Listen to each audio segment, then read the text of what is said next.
За сайн байцгаана уу бүгдэнд өдрийн мэнд хүргэе. За өнөөдөр болохоор Нобель хүртсэн эдийн засагчид гээд номын хилцүүлэг маань бол энд танхимд бол өрнөн. За үүнийг болохоор цаг үеийн засгийн их сургуулийн экономикийн танхим болон эдийн шинжилгээний хэвлэл за эдийн засагчдын клуб бол хамтран зохион байгуулж байгаа. За хилцүүлэг маань бол 4 хэсгээс бүрдэнэ. За тэгээд үүнийг болохоор эдийн засагчдын клубын гишүүд болох Тэнүүн болон миний бие бол хөтлөө явуулнаа.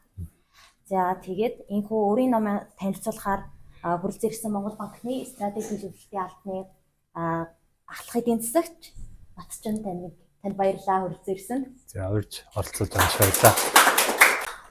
За уг ном маань болохоор Альфред Нобель болон эдийн засгийн Нобелийн шагнал хүртсэн 9 эдийн засагчийн талаарх намтар за тэдгээрийн бүтээл болон түүнийг Монголд хэрхэн хэрэгжүүлж болох вэ гэсэн талаарх нэг 10 бүлэгтэй намтар ном байгаа. Тэгвэл за энэ номын агуулга руу орохоос өмнө таны буюу зохиогчийнхаа намтартай танилцъя та бидэнд танилцуулж өгөөч. За юун төрөнд урьж оролцуулж байгаа за нэг СЭЦ-ийн маань би бол өөрөө санхүү эдийн засгийн сургууль дээр үе үеэрч бас лекц уншдаг, семинар зохион байгуулахад оролцдог. Мэдээлэл хуваалцах, өөрийнх нь туршлагыг хуваалцах маш хүсэл эрмэлзэлтэй дуртай байдаг. За түүнийхэн хүрээндс одоо ном бичснийг маань одоо дэмжиж төвшөөгч маань Баццэг номын санчигч маань одоо номыг маань номын сандаа аваад эргүүлээд бас ингээд мэдлэгийг оюутнуудад хуваалцах юм боломжийг олгож аваад маш баярлалаа.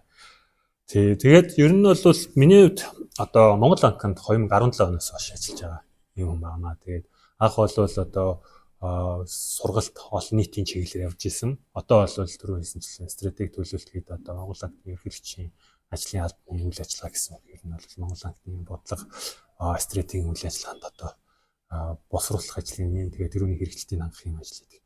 Би бол анх нэгдүгээр сургуулийг төгссөн.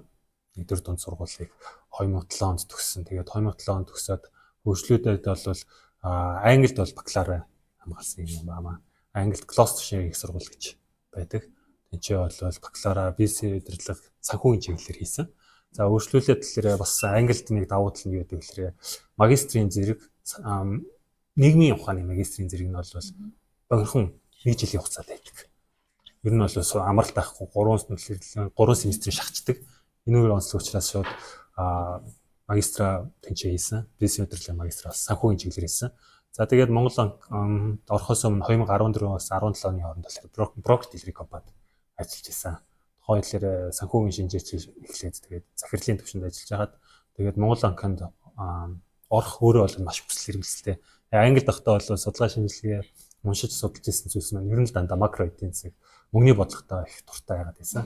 Тэгээд л Монголд ирчээд мэдээж шууд бол төв банкнд орох боломж олж хязгаарлагдсан л оронтоо тэгээд сонгон шалгуулт гээл 17 он лэрээ тэр боломж нэгдээд Монгол банкнд орсон юм туршлага төгтэй байна. Баярлалаа. Та энэхүү номоо бичгээс өмнө ямар номуудын ажилд оролцож хамтарч ажиллаж исэн бэ? Түрүүнээс нөгөө мэдлэгээ хуваалцах дуртай гэсэн. Ер нь бол судалгаа нийтлэл бол нэг хөвлөлдөг. Тэгээд ном гэх юм бол тойрол гэх юм бол гарын авлагууд одоо жишээлх юм эдийн засгийн сэтгүүлчдийн гарын авлага гэж хэлжсэн. Тэгээд түүнээс гадна болохоор төвшөө агчтай хамтрааж санхүү эдийн засгийн нэр томьёо тайлбар толыг хамтран гаргасан. СЭЦ дээр одоо манай бас тайлбар толил хамтарч гаргаж та бүхэн хэрвээ мэдж байгаа бол энэ ажлыг бол бас Монгол банкны зүгээс бол удирдах ажлыг би хийж одоо ажлын хэсэг дээр нь ахалж оролцож ирсэн. За үргэлжлүүлээд бас ер нь бол бас энэ санхүүгийн мэдлэг олох чиглэлээр иргэдэд зориулсан гарын авлагуудыг бол их ажлуудыг бол тогтмол хийдэг юм байна. Тэгээд ер нь бол энэ бол миний анхны бие дааж гаргасан юм байна.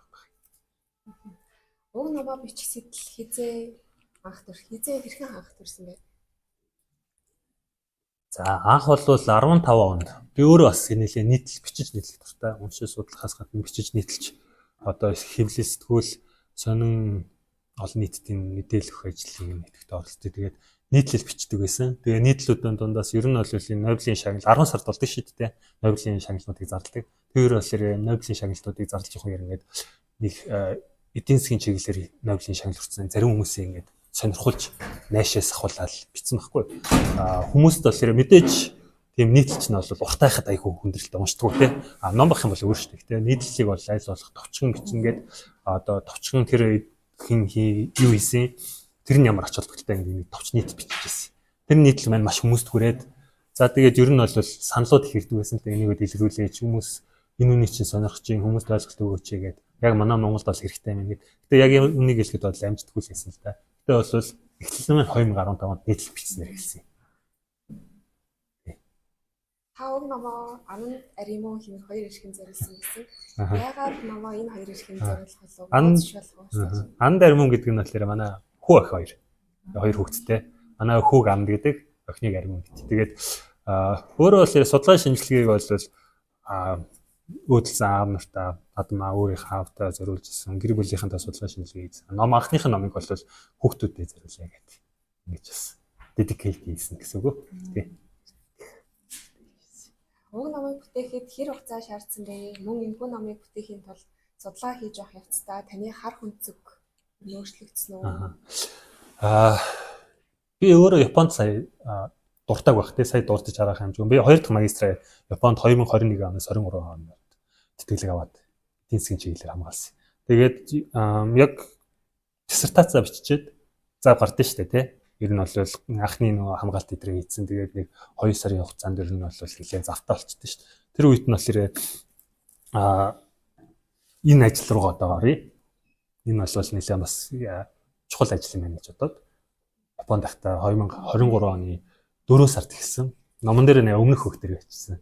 Яг сакура цэцгэлгээр яг тэр үед л ингээд хавар ер нь хүн ингээд бичиж тойрох юмыг шинээр эхлүүлэх. Одоо яг хавар үйлрэлж болж шүү дээ. Тэгэхээр нэг тийм сэтэл төрдөн шүү дээ. Яг тэр сэтэл маань 2023 оны хавар Японд ихсэн. Тэгээд бичих гэж бол бас нэлээд юм болсон. Төрөөсөн товчхон бичсэн тэрнийг дэлгэрүүлэн гэж бодсон чинь яг үнийг санснаар болоогүй маш их судалсан. Энэ ном нь болохоор зүгээр одоо энгийн ном биш. Эрдэм шинжилгээ судалгааны чиглэлээр бичсэн юмрхүү хүмүүсийн ойлголтыг нэмэгдүүлэхийн зорилготой ном байсан учраас үнэн бодиттой байх хэвээр.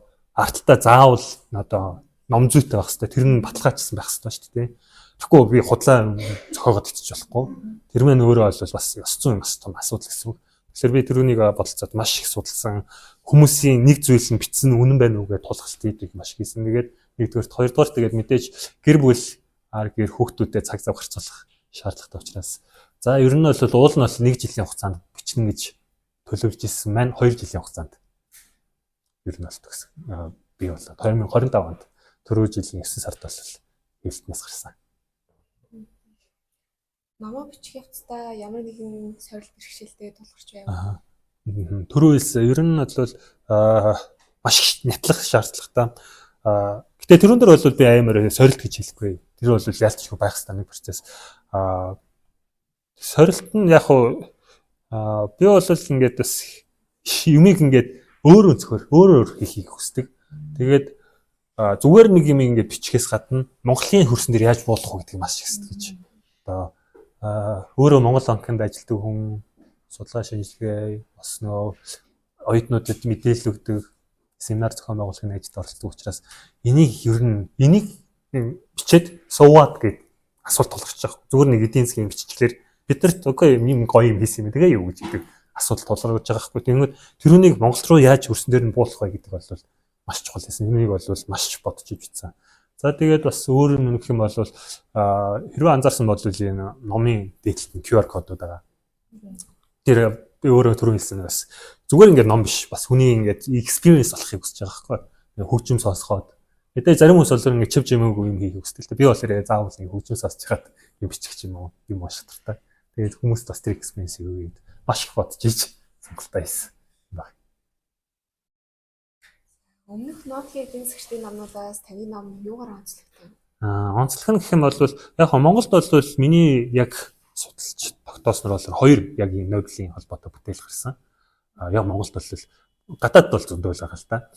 Гадаад даагаас бол онцлог нь бол мэдээж Монголын хөрснөөр буулгаж ийм маш том онцлог. Нөгөө талаар Монголд хийгдсэн 2 бүтээлээс ялгаа нь болохоор тэр 2 бүтээл нь болохоор үндсэндээ бол нэг нүүрэн дээр Нобелийн эдийн засгийн 1969 оноос хойш олгож байгаа. Тэгэхээр маш их олон. Тэгээд нэг жилд бол заримдаа нэг хүн, заримдаа 3 хүн гээд хувааж олгодог шүү дээ. Тэр олон хүний намтрыг бол тэр номд багтаагаад маш хэцүү учраас одоо товчхон тэр хүн яг юу хийсэн, юугаар онцлогийн хэдэн онд байсан гэдэг тийм товчхон байсан бол би бол хязгаарлагдмал 9 онд дээр суйрлаад үндсэндээ бол энэ чинь 15 хүний соёлтой холбоотой ажил намтарчилсан. Тэгээд судалгаа яагаад хийсэн, судалгаа нь ямар үр дүнтэй байсан, бас тэр нь бас ямар процесс болсон гэдгийг бичснээр маш онцлог. Тэгэхгүй ийм гоё юм болсон юм а гэж бичих юм бол бас надад бол дутуу санагдсан байна. Мэдээж арталт нь хүний түүх явж явах юм бол маш их сонирхолтой. Тэгээд тэр нөгөө судалгаа гэдэг чинь та бүхэн мэдчихэж байгаа. Ингээд зүгээр ингээд бичдэг зүйл ш. Тэрүүнийг хийхин тулд маш их сорилттой дулгаардаг. Зүгээр нэг хэвлэлд одоо судалгааны одоо сэтгүүлд хэм нийтлүүлэх гэж маш их процесс алдаг. Шүүмжлэл ирнэ. Тэгээд шүүмжлэлийн авсан гэсэн хэвлэгдэнэ үгүй мэдэхгүй шүү дээ. Тэр процесс маш хүндрэлтэй байдаг. За цаашлаад тэр ингээд маш их олон сорилтыг хүмүүсийн ингээд цэцгэржиж маш том онол гаргаж ирдэг. Тэгээд тэр нь маань ингээд Нобелийн шагнал авцсан гэдгээрээ бас тэрүүнийг харуулахыг зорьсон. Тэгээд хүүхд залуучууд одоо миний гол хүсэдсэн зүйл маань зүгээр ингээд бичгээс гадна залуучууд ийм уншиж судалж одоо эдийн засаг та бүхэн юу нь бол мэдчихэж байгаа ингээд хэвлэл мэдээллийг харж яхад юуныг агуулгах мөн чанар руу орохгүй өнгөцгөн зүгээр сэдв хөөсөн байдлаар ингээд юм гараад идэг. Тэгэхээр залуучуудын юмн чанар руу хандаач. Одоо та бүхэн маань бол өөрснөө одоо сурч босорч байгаа энэ үед чинь иймэрхүү байдлаар юм гарах юм бол нэгдүгээр тэрүүнд дэмжлэг болно. Хоёрдугаар бас нэг жишээ болчихсон. Та хэд мэн бичиж нийтэлдэг болоосоо бичиж уушна гэдэг чинь эргүүлээд бичих чадрыг бас хөгжүүлдэг учраас та хэд мэн ч гэсэн өөрснөө бичээсэй гэж хүсэж байгаа байхгүй. Тэгэж бас бичснээр бацдаг баг. Ягаад Нобель хүртсэн эдийн засагчдаас 9-ийг мөн тусгаалan эдгээр эдийн засагчдыг сонгосон бэ? Маш бас тэрүүн дээр түрүү хэлсэн сорилт бас байсан. Алийн оруулахгүй, ариулын оруулахгүй гэдэг. Тэгээд манай Монголд хөрснөөр буух нэгдүгээр, хоёрдугаар бидэрт юунд хамаатай вэ? Жишээлх юм бол одоо нөгөө Кузнец ч юм уу, амар статистик гэдэг юм зүйлийг бичих юм бол тэр бол нэг хамааралтай биш, үүдхэртэй болж өрнө. Айсгүй бол одоо амар абстракт юмнууд ч юм уу, айсгүй бол яг ингээд сүүлийн үед зан төлөв эдийн засаг гэж ярьж байгаа. Сүүлийн тэр Нобелийн шагналтууд бол үндсэн механизмаас гадна бас өөр салбарын чиглэлээр судалгаа хийсэн хүмүүст олж ирэл. Тэдрийг бас оруулж явахсан. Гэтэ би бол яг суурийн бий болгосон яг чихнээсээ өөрчлөлт авчирсан хүмүүсийг танилцуулахыг хүссэн. Тэгээд тэр нь 9 одоо онол яг хуу яхандаа бол нэг 5 6 7 гэж нэгээ явсаар год 9 болсон. Тэгээд 9-ээр нэмдгэнийг Нобелийг бас танилцуулъя гэдэг. Үндсэндээ бол 10 бүлэгтэйгээр бичсэн. Альфред Нобель гэдэг нөхөр байгаа. Тэгээд Альфред Нобель ч нь бол бас өөрөө бол амар controversial асуудалтай хүн шүү дээ. Өөрөө бол маш том өвийг биднэрт бий болсон. Гэтэ өөрөө бол одоо насаараа ганц бий явсан. Ааш муутай, ганц бий ингээд тэгсэн мөртлөө маш их мөнгөтэй. Тэрүүнээс болоод бас их асуудал гарсан. Мөнгө нь болохоор динамитаар бий болсон юм. Өөрөө бол маш том зохион бүтээгчсэн. Тэгэхээр энүүнийг танилцуулж ич Альфред Нобелийг танилцуулж ич мэдээж дараагийн хүмүүс рүү орох юм зү. Бас эхний бүлэг дээр Нобелийг онцлсан. Альфред Нобелийг онцлсан. За одоо ингээд номынхаа агуулга руу норъё. Таныг ирэхээс өмнө бид нэр урьдчилаад номоо уншсан оюутнуудаас нэг тийм асуулга авсан байгаа. Одоо тэрхүү асуултууд асуугаа явъя. Баярлалаа. За Нобелийн шагналыг бол бид нар бүгдээрээ мэдж байгаа. Гол нь эдийн засгийн Нобелийн шагнал гэж бол эдийн засгийн салбартад олгодгүй байсан.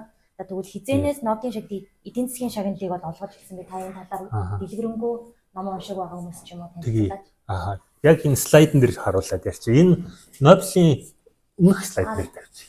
Нүүрэн дээр байгаа бол Нобелийн шагнал гэхэлэр хүмүүс дандаа энэ уртлынхан Альфред Нобелийн өвөөгийн медаль байгаа байхгүй.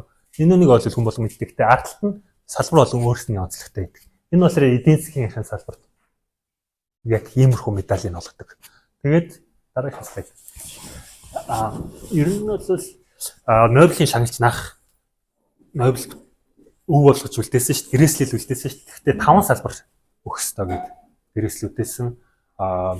Нэгдүгээр талаараа физиологи, ангаах ухаан, хим, за тэгээд одоо инх тайвны шагнал, инх тайвны одоо байгаа. Тэгээд физик байгаа юм.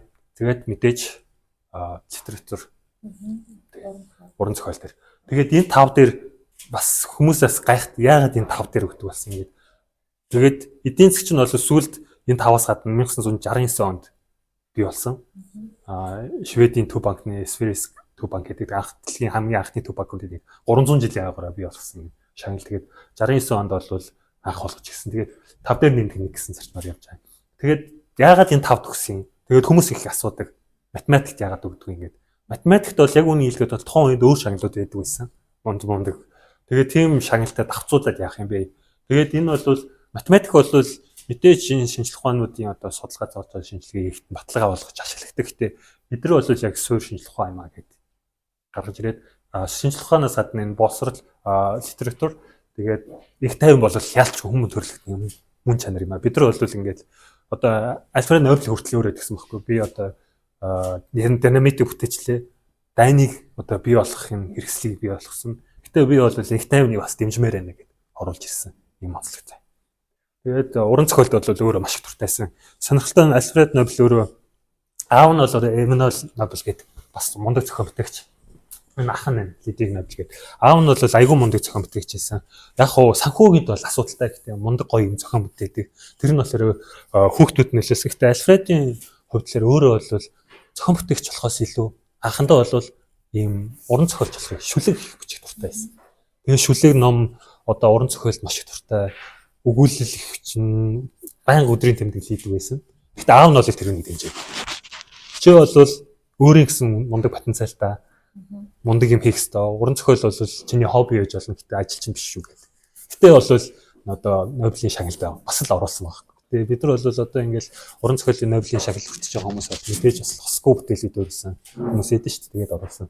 За энэ өндөр болохоор Лүдвиг Нобелийг онцлж харуулж байгаа. Яагаад Нобель бий болсон шалтгаан бол анхаас нь үүдэлтэй. Альфред Нобель бол анхандаа бол ер нь шагнал мангал ерөөсө бодоагүйсэн.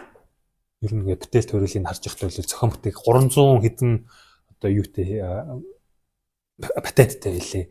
Маш их олон патенттай. Юм зохион бүтээгээл хийдэг. Тэрнийг борлуулаад зарим нь амжилттай, зарим нь ингээл фейлдэл зохион бүтээгч тийм байлээ шүү дээ. Тэгээд хамгийн мундаг зохион бүтээл хамгийн ашиг болсон бол энэ динамит. Анхандаа бол динамит нэг юм жижигхэн зүйлээсэн. Нитроглицерин гэдэг шингэн тосрохог юм докторгүй зүйлээсэн. Тэгээд ах нь 1888 онд өөдөлсөн чинь хэвлэл дээр нийтлэгэрсэн байхгүй. Одоо нэг эмгэнэл гэж ярьдэн шүү дээ, тий. Эмгэлийн орд бас ахнаа нүүдэл гэдэгийнхэн өөдөлсөний дараа Францад нийтлэгэрсэн нь ямар нийтлээсэн бэ гэхээр атхыг нь өөдөлсөн биш. Үхлийн 8 чинь Альфред Нобель өөдөлчлөө. Гэсэн чинь Альфред Нобель яг тэрүүнийг уншаад цочирдож байгаа хгүй. Мэдээж ахыг өөдөлж явах бол маш хавсчлалтай гардаг гэдэг. Өөрийг нь бол үхний 8 ч гэдэг. Биччихлэр чи ямар байлиг байх вэ тий. Ер нь бол би өөрөө сайхан нэртэй үлдэхгүй мэн. Би энэчнээс одоо ашиг болсон. Юу нь одоо ач холбогдолтой. Би өөрөө хүүхд авахгүй гэж бодоод тэгээд дараагийн слайдн дээр анхныхын гэрээслийг бичээд тэгээд энэ бол хамгийн сүүлийн 3 дахь удаагийнхаа гэрээслэлээс.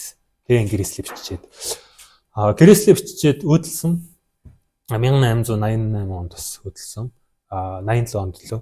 Тэгээд гэтээ шууд тэгээд Нобелийн шагнал бий болчихог. Асуудлын ихлээр маш процесс, асуудал санхүүгийн мэдээж мөнгө нь бол байсан л да Альфредийн өөрийнх нь одоо үлдээсэн мөнгнээс. Гэтэ тэр мөнгийг яаж хуваарлах вэ? Хэн одоо удирдах уу? Одоо хуулийнхын гаргалгаа нь ямар хөө гэдэг маш их том асуудлууд байсан. Тэрүүнийг яг үнэглээд бол шийдэг байсан. Тэгээд аз болоход бас Лүдвигийнхэн ахынхан сая үүдэлсэн Лүдвиг Нобель ш. Түүнийхэн баг хүн энэ Альфредийг маш хүндэлдэг. Альфредийнхэн гэр бүлийнх нь бол бөөн болж байгаа хгүй. Яагаад энэ мөнгийг бид нар хуваачих хэвэл чинь ийм сан үсгэж вэ?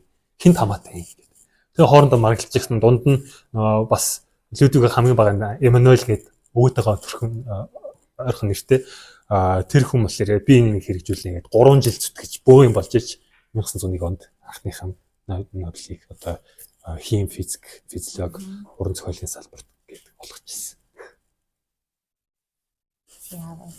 За дараагийн бүлэг маань болохоор Джон Нэшийн талаар байсан. За бид нар бүгдээрээ бол тоглоомын онцлог талаар сурдаг, мэддэг, микроэкономикс дээр үздэг. Монгол улсын хувьд бол хамгийн чухал салбаруудын нэг нь бол уул уурхайн салбар байдаг. Тэгвэл уул уурхайн салбар дээр хэрхэн Нэшийн тэнцвэрийг тогтоож болох юм бэ? Та энийг хэлбэрнэ. Нэшийн тэнцвэр чинь бас их ингээд зүгээр ингээд уншиж байхад бол жоохон төвхтэй. Ер нь бол тэнцвэр гэхэлэр ингээд ямар нэгэн байдлаар ингээд тэгшхэн зүйл тогтох хэрэгтэй гэж байна шүү дээ. Гэтэ хүний санаанд л аль нэг тал нь ялчиж бас нэг тийм давуу тал гарч ийн гэж бодд юм шиг байна. Тэгээд эдийн засгийн ухаанд ч гэсэн ер нь бол тиймэрхүү зүйл маш их явдаг. Тэгмүүд энэ Нэш гэхэлэр яасан бэ гэхэлэр үзлэн дой ухаан гэдэг юм нэн дээр гардаг шүү дээ. Нэн дээр яг Нэшийн тэнцвэр болох тань За энэ зурган дээр дараагийн зурган дээр аа. Энэ нэг пабнд сууж байхад зураг гардаг шүү дээ. Зураг. Энд чинь сууж байхдаа найзуудтайгаа энэ хөөхөн орж исэн чинь хин очиж найрах бай гэдэг. Тэгээ мэдээж бол бүгдээрээ ингээл өрсөлдөөл бараг муудалцсан хорхоо юм болж чинь нээш дунд нь бид нар бол хинэж дайрах хэрэг юм байна. Ер нь бол хамгийн амжилттай стратеги бол бүгдээрээ өөр охин лөө эргэдэг ш. Хоорондоо бүрэлдэхгүйгээр тэнцвэр тогтоох хэрэгтэй. Тэгэх юм бол тэр охин бол мэдээж нэг хүн сонгож олно. Бид нар бол тэрнтэй ч өрсөлдөхгүй. Гэхдээ бүгдээрээ өөр өөр хүн сонгоё гэж шийдсэн. Тэнгүүд энэ нь бас өөрөө Адам Смитийн одоо эдийн засгийн суурь тогтоосон юм мундаг хүн шүү дээ, тэ. Философч. Энэ хүн бас юу хийсэн бэ? Ер нь бол хүн өөрийнх нь одоо хамгийн ашигтай байдлыг эрхлүүлэх нь эдийн засгийн хүн чанар юм а гэж ярьжсэн чинь энэ нэшн тэнцвэр бол иргэний үүсгэж байгаа юм. Тэгээд тэр кинон дээр чсэн гарч ер нь бол мөн чанар тийм л дээ эдийн засгийн урт хугацааны философиг бол хөвцсөн ойлголт гэхдээ нэш бол өөрөө бол эдийн засгч биш. Математикч нөхөр байсан, маш ингэ тооцоо шинжилгээ хийх дуртай байсан. Тэгээд Монгол улсын улс уурхайн асуулт руу хандхад улс уурхайн сектор рүү нэшн тэнцвэр яаж тогтоох вэ гэж бизнес дээр одоо нөгөө вин-вин гэж зарчим байдаг. Манай яг мундаг бизнесмэнүүд бол яг тэр үнийг мэддэг. Мэдээж өөрийгөө бол аль алих илүү стратеги ашиглаад negotiation хийгээд илүү давуу тал байхыг хичээн л дээ. Гэтэ мөн чанар нь яг цаана авах юм бол хамгийн ажилттай кейс юу болох вэ? Вин-вин. Аль айландаа давуу талтай, аль айландаа ашигтай. Тэгэхгүй одоо Монгол улс илүү байдалтай байх хэрэгтэй. Айсгүй бол хөрөнгө оруулалт тал илүү байдалтай байх хэрэгтэй гэх юм бол энэ бол ингээд урт хугацаанд бол гээл. Манай Монгол бол зогсоо зөвгийн дебет бол явж байгаа. Хин илүү байна хэлнэ. Мөн чанар нь юу вэ гэхээр анханасаа тоглоомын дүрмээ тогтоогоод одоо манад бол жишээлх юм бол уул уурхайн компаниудын асуудал гардаг байхгүй юу? Одоо докторжуулалтын төлөө гэрээ-мэрээгээл аюугаа хийчихнэ. Гэхдээ цаана ингээд өрсөлдөөний зарчмаар явж байхдаа байгаль орчны хохироод идэг. Тэрнийг нь тэрхдэг ш. Одоо тоглоомын дүрмийг тогтооно гэсэн байхгүй юу?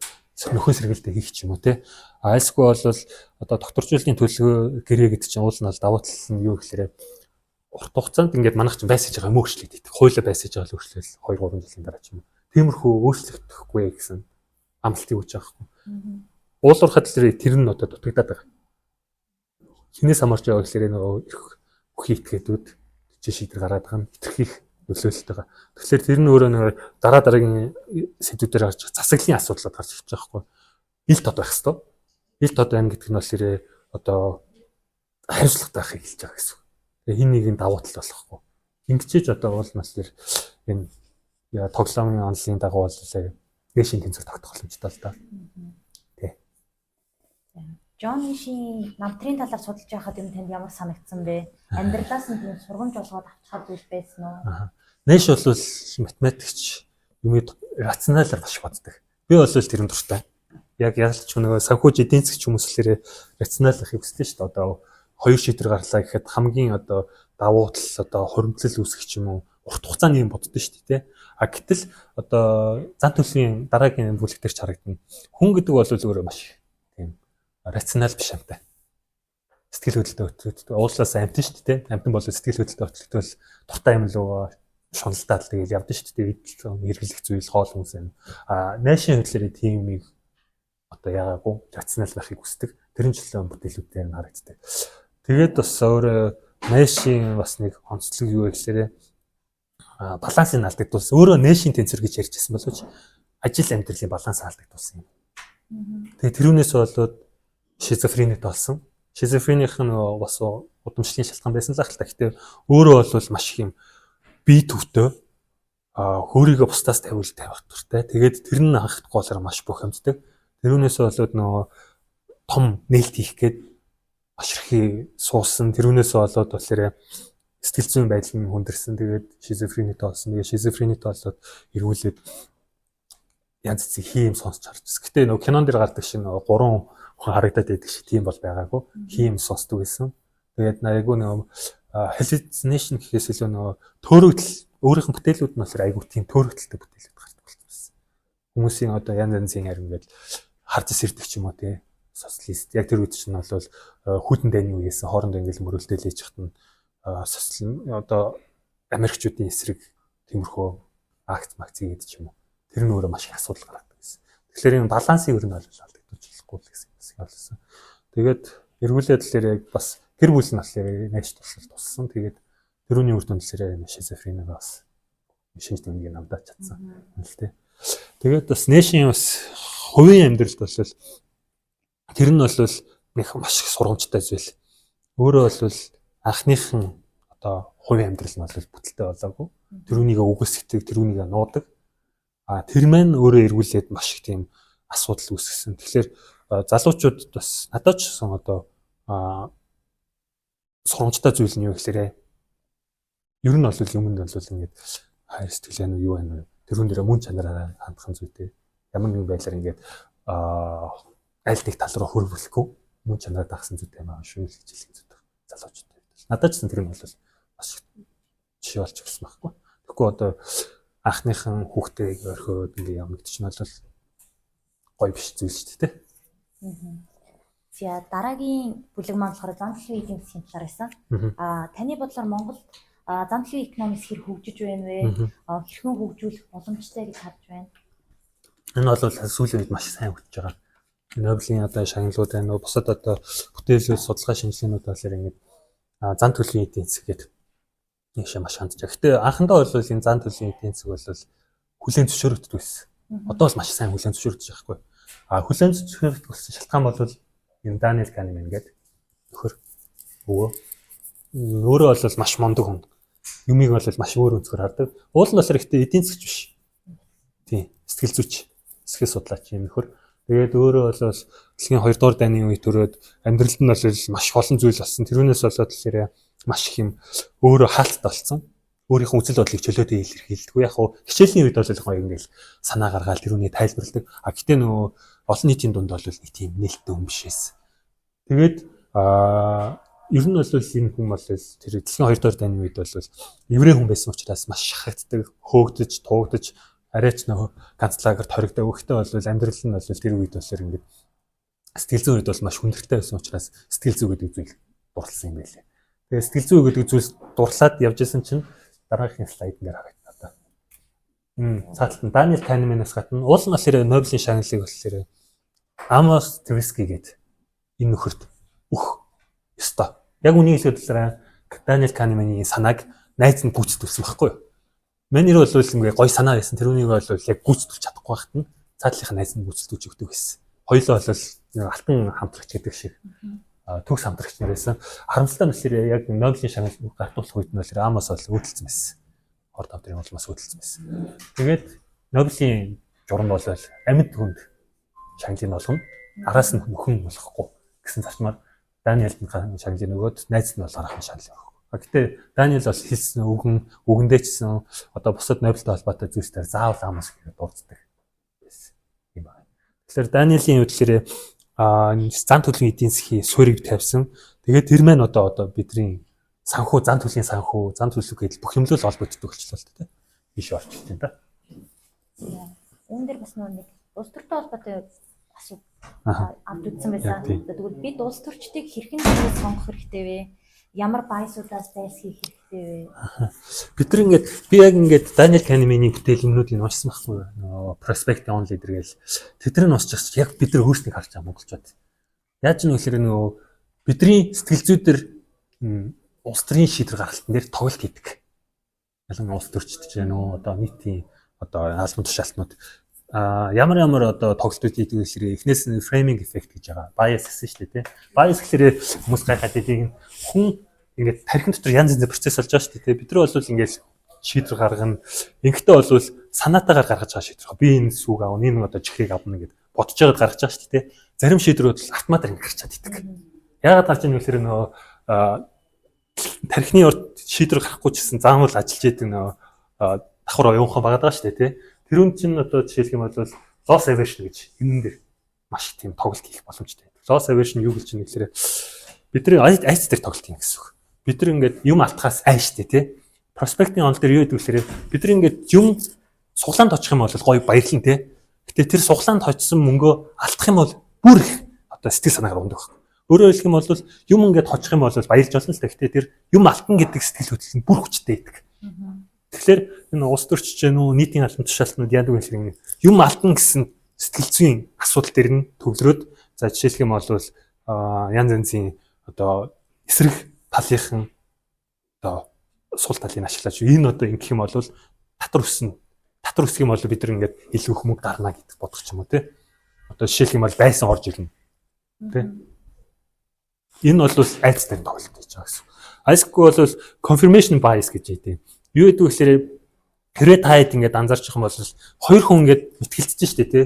Сөргөлдөж чинь. Яг ингээд сөргөлдөж яхад нөгөө хүнийхэн одоо шууд ингээд ницаах юм бол айгүй сэтгэл хөдлөл гардаг, ууралдаг.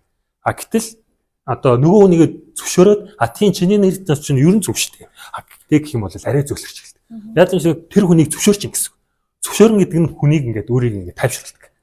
Тэгэхээр одоо жишээлх юм бол олон нийтэд уулзалт хийж байгаа сонгуулийн мэт улс төрийн жишээн дээр ярьж байгаа юм чинь. Уулзалт хийж байхдаа та хэдийн зөвөө, та хэд бол ингээд татрыг багасгахыг хүсэж чинь, одоо инфляцийг бууруулахыг хүсэж чинь, цалин өсгөхийг хүсэж чинь би бүгдийг дэмжиж чинь гэх юм бол хүмүүс тэр үнийг илүү их сонсдог. А тэгэхгүй хэдүүлээ одоо ингээд реформын хэдүүлээ ингээд тэр үнийг сонсохгүй. Тэгэхээр тэр үнийг одоо яах ч юм уу гих мэт одоо янз янзын айгүй олон bias байгаа л да. Бас нэг өөр bias нь хэлье гэж бодож байгаа. Bias маань anchoring bias гэж байдаг. Anchoring bias гэх нь болохоор хүнийг ингээд өмнө нь ингээд нэг мэдээлэл бид нар авчиж байгаа шүү дээ тий. Тэр мэдээлэл чинь бол бага наснд чинь нүү одоо тогтмол байдаг юм мэдээлэл. Тэр мэдээлэл дээр чинь үнэлж тоглолт хийдэг. Одоо жишээлх юм бол та хэдтэй ингээд ярилцж байхдаа би та хэдийн нэг нийтлэг одоо сезистэй холбоотой нэг нийтлэг зүйл нь шүү дээ. Тэрүүн дээр чинь одоо зангуу тогтоож агаад би та хэдтэй адилхан суралт өгсөн шүү дээ. Гэдэг ч юм уу. Зангуугаа ихнээс сэтгэл зүйг чинь татж агаад ярих юм бол энэ одоо сэтгэл зүйн тоглоом хийж эхэлж байгаа юм. Гэх мэт ийм сонин зүйлсүүдийг одоо хийдэг. Одоо энэнийг бол энэ хоёр нөхөр судалсан байгаа хгүй. Эдийн засгт олгосон. Хүн бол одоо рационал амт юм биш. Ер нь бол хүн чинь жоох мангар шүү дээ. Тэгээ мангар хүн амт нүнийг яаж удирдах вэ? Сэтгэл зүгээр нь л удирдах гэдэг байгаа хгүй. Тэгэл тэр үнийг сэтгэл зүгээр нь яаж ч одоо ядчих нөгөө хүмүүс чинь өөрөө бол нийгмийн амтан гэдэг болохоор сүргээр ингэж байх төстэй сүргээ сэтгэл зүй гэдэг тэрүүний дагуулаад ингэж явчихдаг л та. Яг проспект юм яг энэ үнийг ярьчихсан. Хүн ингэж жишээлх юм бол би ингэж жишээлх юм бол юм олно шүү дээ. Газар явж байгаа зүгээр $50 олчлаа гэж бодъё. Яг проспект онлын жишээ байхгүй. $50 олчлаа гэх юм бол газар дээрээс $50. Оо ямар гоё юм бэ гэх нөөхөө авчаад тухайд баярчаад мартчихдаг. А гэтэл би зүгээр жишээлх юм бол одоо карманаас минь $50 ингэж байхгүй болчлоо. Миний утас айлшгүй залуу болчлаа гэх юм бол тэрүүнээс маш их сэтгэл зүгээр унаа. Нэгхэн өдөр биш, 2 өдөр, 3 өдөр ингэж хямраад яваад. Мартал. Тэгэхээр сэтгэл зүй үйл юм сонин зүйл байна. Дараагийнх нь болохоор нийтийн нөөцийг удирдах ба нийтийн нөөцийн талаарх бүлэг байсан. Таны бодлоор Монгол улсад нийтийн өмч, нийтийн нөөцийн асуудлыг шийдэхэд Островын санаа хэр бодиттой хэрэгжих бол? Энэ маш их бас маргаантай болохоор би бас оруулахыг хүссэн. Маргаантайгаас хамгийн анх эдийн засгийн салбарт Нобелийн шагнал хүртсэн эмэгтэй.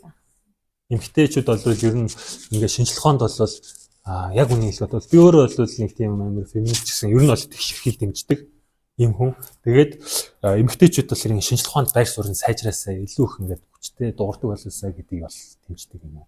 Нэгдүгээр тэгш байдлын. Хоёрдугаар энэ Остром бол өөрөө бол энэ одоо нийгмийн тэгш байдал бус байдлыг бол сөрж гарч ирсэн юм байхгүй. Сургууль дээр нь бол ингээд оюутнууд байж хат цөөхөн идэхэн эмэгтэйчүүд байхад зөрсөөр аль гарч ирсэн ажил дээр орсон чинь зүгээр нэг бичээчээр ажилд авна гэж яхад тэрүүний сөрсөөр хагаад одоо менежер болоод тэрүүнээс ингээд болон захирал болоод явсан. Тэгээ өргөлүүлээд одоо судалгаа хийж болохгүй гэдэг хатан сөрсөөр хагаа PhD-гээ хийгээ явсан юм хүн байхгүй. Тэгээд сөрсөөр хагаад энэ одоо нийтийн нөөцийг бий болсон. Нийтийн нөөц нь бол хүлээн зөвшөөрөгдсөн зүйл юм. Ер нь бол энэ хүний гаргасан зүйл нь яг дараагийн слайд дараагдана. Tragedy of common гэдэг нийтийн нөөцийн эмгэл гэж нэгэнд бий болсон юм онцлогаад байхгүй. Юу хэлж байгаа нөхөр бид нар жишээлх юм мал аж ахуй манай Монгол улсын мал аж ахуйд төлөвлөсөн шүү дээ. Энэ малын бэлчээрийг бол ингээд талхлагтаад ингээд эмгэнэл олох гэдэг байхгүй. Тэнгүүд юу гэж боддог вэ гэхээр нэг бол бүгдийг ингээд өмчл. Айсгүй бол бүгдийг ингээд одоо төрийн мэдэл дав гэж ярьдаг. Тэнгүүд Остромын санаа болохоор үгүй бүгдийг ингээд өмчлөх юм бол яг жинхнээс хоорондоо өрсөлдөд байхгүй болно. Харин бүгдийн одоо төрийн мэдэлд авчих юм бол төр бол тэнцээ хэн байгааг мэдэхгүй. Хүн болгоны амьдралд оролцож чадахгүй. Тэгээ хитрхи ингээд хаалт хийгээд зохион байгуулалт хийчих юм бол бас л ялгаа авахгүй энэ бол үр ашиггүй зүйл болно гэд. Тэгээд мань нэр юу гэсэн мэлэрээ энэ орын дундын тийм гаргалаа бол маш зүйтэй байна гэд. Төр бол зохион байгуулалтын хэрэгтээ оролцохгүй. Ямар зохион байгуулалт хийх гэхээр хувийн эмч эзэмшигч нар хоорондоо одоо үндсэндээ бол нэгний хяналт тавина гэсэн үг байхгүй юу? Мэдээч нэг нь илүү ингээд ашиглаад байх юм бол дургу хүрэн штэ тий. Тэрүүнийг бол илээр хэлнэ, бөөнөрөө хуралдаж явахдаа хэлж болно. Найсгүй бол ингээд одоо зохион байгуулалтын механизм явах хэрэгтэй ч юм уу тий. За тэгээд одоо Монголын жишээн дээр ярих юм бол жишээлх юм бол одоо энэ мал аж ахуй дээр одоо сүүлийн үеэлэр ингээд ямаа бол ингээд газар тарилан бол ингээд талхлаад байгаа тий. Тэгэхээр яаж ашиглаж болох вэ гэхээр ямааны тоон дээр тодорхой хэмжээний зохион байгуулалт их хязгаар тавих юм бол бас хэцүү. Хязгаар тавьчих юм бол тэгээд урт хугацаанд асуудал гарна гэсэн. Гэхдээ малчид маань өөрснөө тэрүүн дээр нэг хяналтайх ч юм уу тий. За тэгээд бэлчээрийн хэмжээ бол хүссэн газар ингээд яваад байхгүй. Тодорхой хэмжээний зохион байгуулалтанд оруулах хэрэгтэй. Хязгаар тогтоож чих хэрэгтэй байхгүй. Хашаа тавих хүн цаашаа. Өвөр Монголд бол тэгдэж шүү дээ тий. Маш том машинаа тавьсан байдаг. Тинчээ бол яг эрчимсэн малцчихгүй бол биш. Эрчимсэн гэдэг чинь ферм шүү дээ. Нөгөө хашааны дотор биш нөгөө нэг байшин дотор бүгдийг хорчдөг. Тэгээ нэг сүүгийн цаагаал хүсийн минь өчөөл нөгөө бондогоо таргалал хийждэг тий. Тэр бол эрчимсэн мал аж ахуй, гений хөгжилтэй мал аж ахуй гэдээ бас шүүмжлэгддэг болсон. Миний хэлж байгаа зүйл нь болохоор нөгөө мал нь ингээд тал дээр ингээд бэлчээд явж болно, сэлгэж болно. Гэтээ хязгаар тогтоочих юм тий. Том хашаад ч юм уу эсвэл хашаа бол бас их хөтөлтэй. Өөр ингээд зохицуултыг хэрэгжүүлчих юм уу. Ингэж явах юм бол маш их дагуултай гэдэг. Остромын бол санаа бол их зөв. Ингээд нэмэг тогтсон ойлголтыг эрэгтэйчүүд тогтоосон байгаа ойлголтыг ингэж гарч ирсэн. Тэгээд тэр нь өөрөө бас нөхрийнхэн хоёр дахь нөхрийнхөөс даваад л та. Остромын нэг онцлог бол өөрөө бол бас нэг тийм либертар үзэлтэй нөхөр байсан юм байна. Чөлөө зах зээлийн онолыг дэмждэг. За сая хэлсэн хөдөө аж ахуйн салбар дээр ашиглаж байгаа юм. Өөр ямар салбар дээр нийтийн нөөцийн ер нь бол энэ нийтийн нөөц чинь голцвол бидний гараад байгаль дээр байдаг нөөцлүүдийг голцоо хийж байна. Усан дээр гэж болно. Усыг бол манай монголчууд маш үр ашиггүй хэрэглэдэг. Бид нар бол тэгэл одоо гоё том газар нутагтай ихтэй усны нөөц бол тийм их биш. Усаа бол зүй зохистой хэрэглэх хэрэгтэй. Тэгэл одоо сүүлийн усны ундрах дээр байшин барих чинь гэдэг ч юм уу. Тэр чинь бол шууд нийтийн нөөцийн юм л байхгүй. Хүн дээр бол хязгаарлалт байх хэрэгтэй. Одоо нийтийн нөөцөн дээр хинт хяналт тавих вэ гэхээр нийт нь хөрснө хяналт тавих хэрэгтэй. Тэгэхгүй хин нэгэнд за энэ ингээд зохицуулагч хийж дээ гэдэг бол тэр зохицуулагчдгээ нэг бол хитрхийг зохицуулах нь үгүй бол нөгөөхийнхэн үгэнд ороод хавхал тавтаад явчихна байхгүй.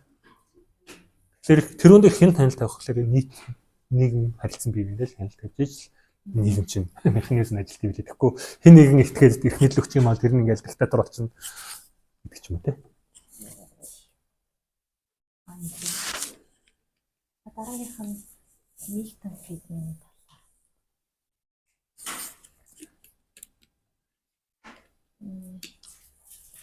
Дараагийн шууд асуултыг асуучихгүй дөө. Милтон Фридман би сая дараа нь. Энэ талбар бүлэг дээрээс нөгөө лем маркетинг талаар ярьсан байсан шинэ зөвхөн энэ Монгол дээр ямар хөө байна та. За тэр бас ийм мэдээллийн төгс ус байдал гэдэг. Эдийн засаг гэхээс илүү одоо санхүү дээр маш харагдаг. Мэдээллийн төгс ус байдал. Зүгээр одоо бид нар бол нэгэнт тогтцсон ойлголттой. Бидний хичээл дээр бол мэдээллийн төгс ус байдал гэж ярьдэн шүү дээ, тэ. Тэр бол угаасаа тогтцсон ойлголт. Гэтэ анх бол тогтоогүй байсан ойлголт байхгүй. Яадаг байсан вэ гэхээр тийм мэдээллийн төгс байдал байдаг гэж бидгчсэн тэр үнийг судалж дөрөвтэй бүтээл хийсэн хүн байгаагүй. Тэрэн дээр слайд нагаах шүү. Уртлынхаа уртл дээр. Мэдээллийн төгс байдал яагаад бий болдог вэ гэхээр дахиад арах шүү. Би өнгөрөөцсөн юм болов? Энд ч яах шүү. Миний бас нэг зурах хэрэгтэй. Мэдээллийн төгс ус байдал юугаад бий болдог вэ гэхээр мэдээлэл өөрөө хүртээмжтэй биш. Ил тод биш. Үйд бий болдог. Тэгээд мэдээллийн төгс ус байдал юу болдог вэ гэхээр хоёр талд аль нэг талд нь давуу тал болгож чаддаг. Тэгээд тэр маань өөрөө эргүүлээд яг жинхнээс бас нөгөө нийгмийн асуудал руу оруулчихдаг байхгүй. Манай Монголд бол нэг мэдээллийн төгс ус байдал маш бага. Маш бага. Тэр нь өөрөө эргүүлээд жишээлх юм бол авилгал хээл ахуул нэг талд илүү байдал болгох. Тендер ярьдэн шүү дээ. Би тендерийг бол өмнөр жинхэнэ жишээ болгож ирсэн. Тендер дээр ингэ ярилцдаг байхгүй. Тендер гэдэг зүйл чинь бол муу зүйл биш юм аа. Тендер зохион байгуулж байгаа процесс нь өөрөө муу зүйл асуудал болдог. Мэдээллийн төгс ус байдлыг алдагдуулсан. Ил тод биш. нэг баахан одоо шаардлага тавьчихдаг. Нөгөө шаардлагыг биелүүлээд материалаа өгөнгүүд өөр мэдэхгүй нэг нөхөр гарч ирээд нэг юм яцдаг ч юм. Тэгэхээр мэдээллийн төвш байдгийг ажиллахын тулд яах ёстой вэ? Мэдээлэл ил тод байх ёстой. Бүгд адилхан ил тод мэдээлэлтэй байх ёстой. Тэгээд тэр мэдээлэл рүү хин нэгэн итгээд ингээд эвдэж одоо өөрчлөх ч юм уу. Тэр боломжийг хаах хэрэгтэй байхгүй. Одоо хуучин машины автомашины зах зээл дээр яг анзаарэгддэг.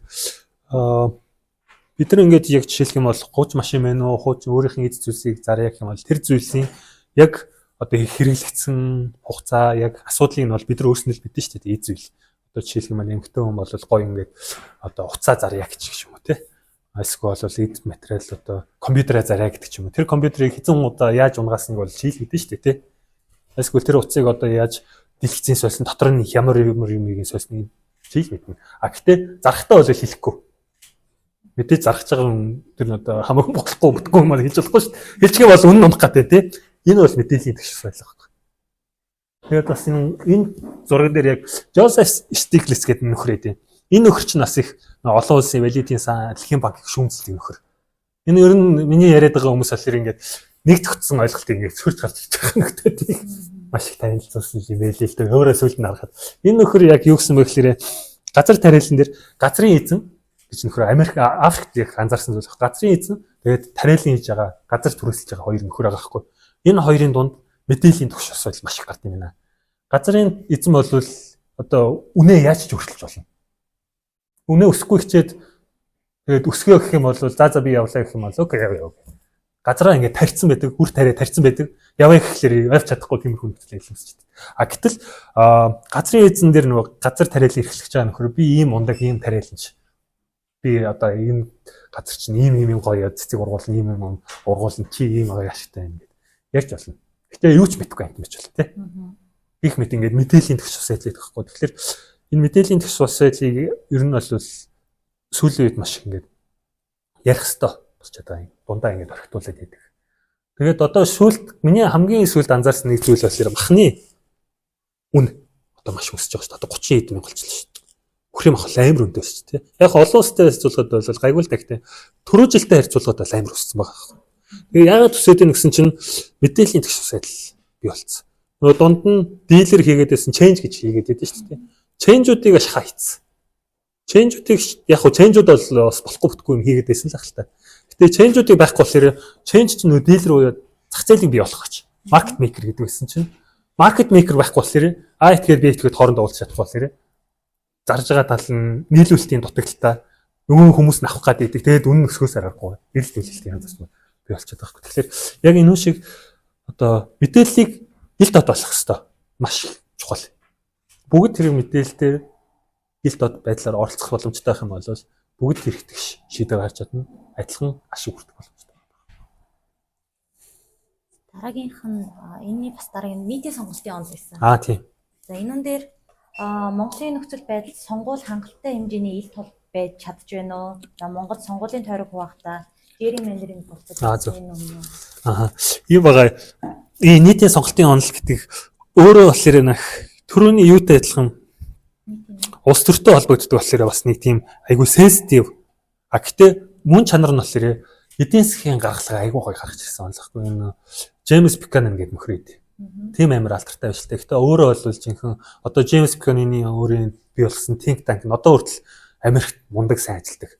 Яаж ажилладаг вэ гэхээр нөгөө үндсэн хуулийг маш их ингээд хамгаалсан. Үндсэн хууль чинь өөрөө одоо дараагийн механизмыг тодорхойлох хэрэгтэй мэн гэдгийг тайлбарласан байт. Тэгээд энэ эдийн засгийн агуулгаар нь болохоор жишээлх юм бол үндсэн хууль чинь өөрөө одоо бүх юмны дүрмийг тодорхойлогч, үндсэн хуулиа дагаж одоо бусад тоглоомын дүрмийг тодорхойлогчдаг. Тэр нь хоёр шаталтай байх хэрэгтэй. Үндсэн хуулийн болон дараагийнхсан. Тэгээд ингэж явж иж одоо эдийн засгийн механизм явахгүй. Тэгэхгүй дүрмээ тодорхойлоогүй эдийн засгийн механизм бол тэгэл фейл болно шүү гэдгийг тайлбарласан юм онол юм байна. Тэгээд тэр нь өөрөө өөрчлүүлээд улс төрийн сонголт олон хүн шийдвэр гарах уу, нэг хүн шийдвэр гарах уу гэдгийг ярьдаг ч юм уу те. Эсвэл бол тэр олон хүн ямар хариуцлага хүлээх үү гэдгийг ярьдаг ч юм уу.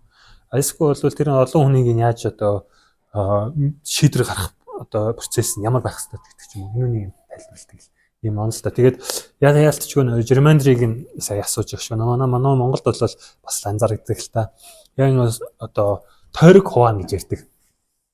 тойрог хуваахтаа бол ингээд их баригч Монгол гэлтгөө дэлхийн улс орн болгон л тийм байдаг л та. Их баригч нам нь олонхын давуу талаа ашиглаад сонгуулийн хуулинд ч юм уу одоо бусад процесстэй өөрчлөлт оруулаад өөртөө ашигтайгаар сонгуулийн тойргоо ингээд хуваацдаг. Тэнгүүд яг тэгж хувааж явах хэвээр одоо сөрөг хүчин ч юм уу өрсөлдөгч намынхан одоо давуу талтай байсан зүйлийг хоёр хуваачих юм бол саналыг хуваах гэж юм тий. Тиймэрхүү байдлыг бол газар нутгийн хувьд тэгж хуваах процесс болдог. Тэгэхээр тэрүүнийг яаж шийдвэрлэх вэ гэхээр сонгуулийн энэ тэр улс төрийн процесс юм нь бол ядгаар явж байгаа. Тойрог хуваалтыг болохоор одоо иргэний нийгмийн байгууллагууд нь судалгаа хийгээд тэр судалгаан дээр үндэслээд тойрог хуваах юм уу тий. Тэр нь өөрөө бодтой эрхтэй шинэлтэй нөгөө төрөөнийх бас орчмод руу орох хэрэгтэй байхгүй. Тэгэхгүй хэтэрхий ихнийх талд эрх мэдэл олгочлоор ингээл асуулгаа. Манай дээр чинь одоо иргэний нийгмийн байгууллагууд бас байдаг болсон, төрийн бас байгууллагууд байгаад болсон. Тэр нь гэхдээ нөгөө бас л эргүүлээд хоорондоо уялдаа холбоотой л хэлтэй цөөхөн хүмүүст болохоор. А гэхдээ ядаж эхэлчих юм бол сайжраад явах боломжтой юм механизм байхгүй. Жермендри бол байгаад байт. Ингээд номон дээр нь бас романсгүй улс төр гэсэн тийм процесс юм байна. Тийм. Тэрний талаар танилцуулаад дэлгэрэнгүй юм. Яг уу романсгүй улс төр гэхэлэр манай улс төр чинь бас айгүй романст явдсан шүү дээ. Ер нь одоо сүүлийн популизм бол маш их газар авч байна. Трамп одоо ерөн тэр нь тийм яг өөрхийн хэмжээлээ. Тэгээ энэ хүмүүс чинь яадаг гэхэлэр ингээд гоё хүний чихэн дээр цэцэг ургуулад байдаг. Тэрүүний одоо яаж хэрхэн шийдвэрлэхээ гэдгийг одоо эдийн засгийн гаргалгын гаргасан юм л та. Гэтэ нэлээд бас процесс хэрэгтэй. Яадаг гэхэлэр түрүүн хэлсэн ингээл асуудлуудыг гүнгээс нь хэлж шийдвэрлэх хэрэгтэй. Намын хутлаа биш. Одоо хариуцлага тооцох механизмаас ч юм уу маш ингээд ил тод байж ижил юмнууд шийдвэрлэх нь л дээ. Тэгэхгүй одоо ингээл манай дээр ингээд яадаг байхгүй юу? Мартаад идэх юмнуудыг богинохон хугацаатай яваад. Энэ бол ингээд асуудлыг бол маш гүнлэн шигтгэхэд байна л да. Яг хөө эдийн засгийн агуулгаар бол юу хэлэх гээд байна гэхээр эдийн засаг чинь өөрөө юм байхгүй юу? Хугацаа байгаа. Богино, дунд, урт. Энэ эдийн засаг бид нар бол ялгаагүй юм балансыг хүсээд байдаг. Тинчээ нэг учир зүг савлахаа үүсгээл эдийн засгийн өсөлт болох юм бол ингээд савлаад байх юм бол нэг хэсэг нь орлоготой нөгөө хэсэг нь алдагдaltaа ядуурлах хэсэг гэдэг инфляц гэдэг. Бидний хүсээд байгаа зүйл нь бол эдийн засгийн өсөлтийн алхуур ингээд нормалаар ингээд өсгөөд байх үсгээд байдаг байхгүй. Тэнгүүд романстай улс төр нь яадаг гэхээр богинохон хэмжээний тоглолт хийгээд идэг. Тэр нь өөрөө эдийн засгийн бодлого дээр алаад идэг. Тэгэхээр нөгөө 4 жилийн хугацаатай 4 жил гэж нь бол дунд хугацаа ахгүй үндсэнд бол дунд хугацаанд ингээд өөрчлөлт гаргаад байх юм урт хугацааны асуудлыг үүсгэж байна л та.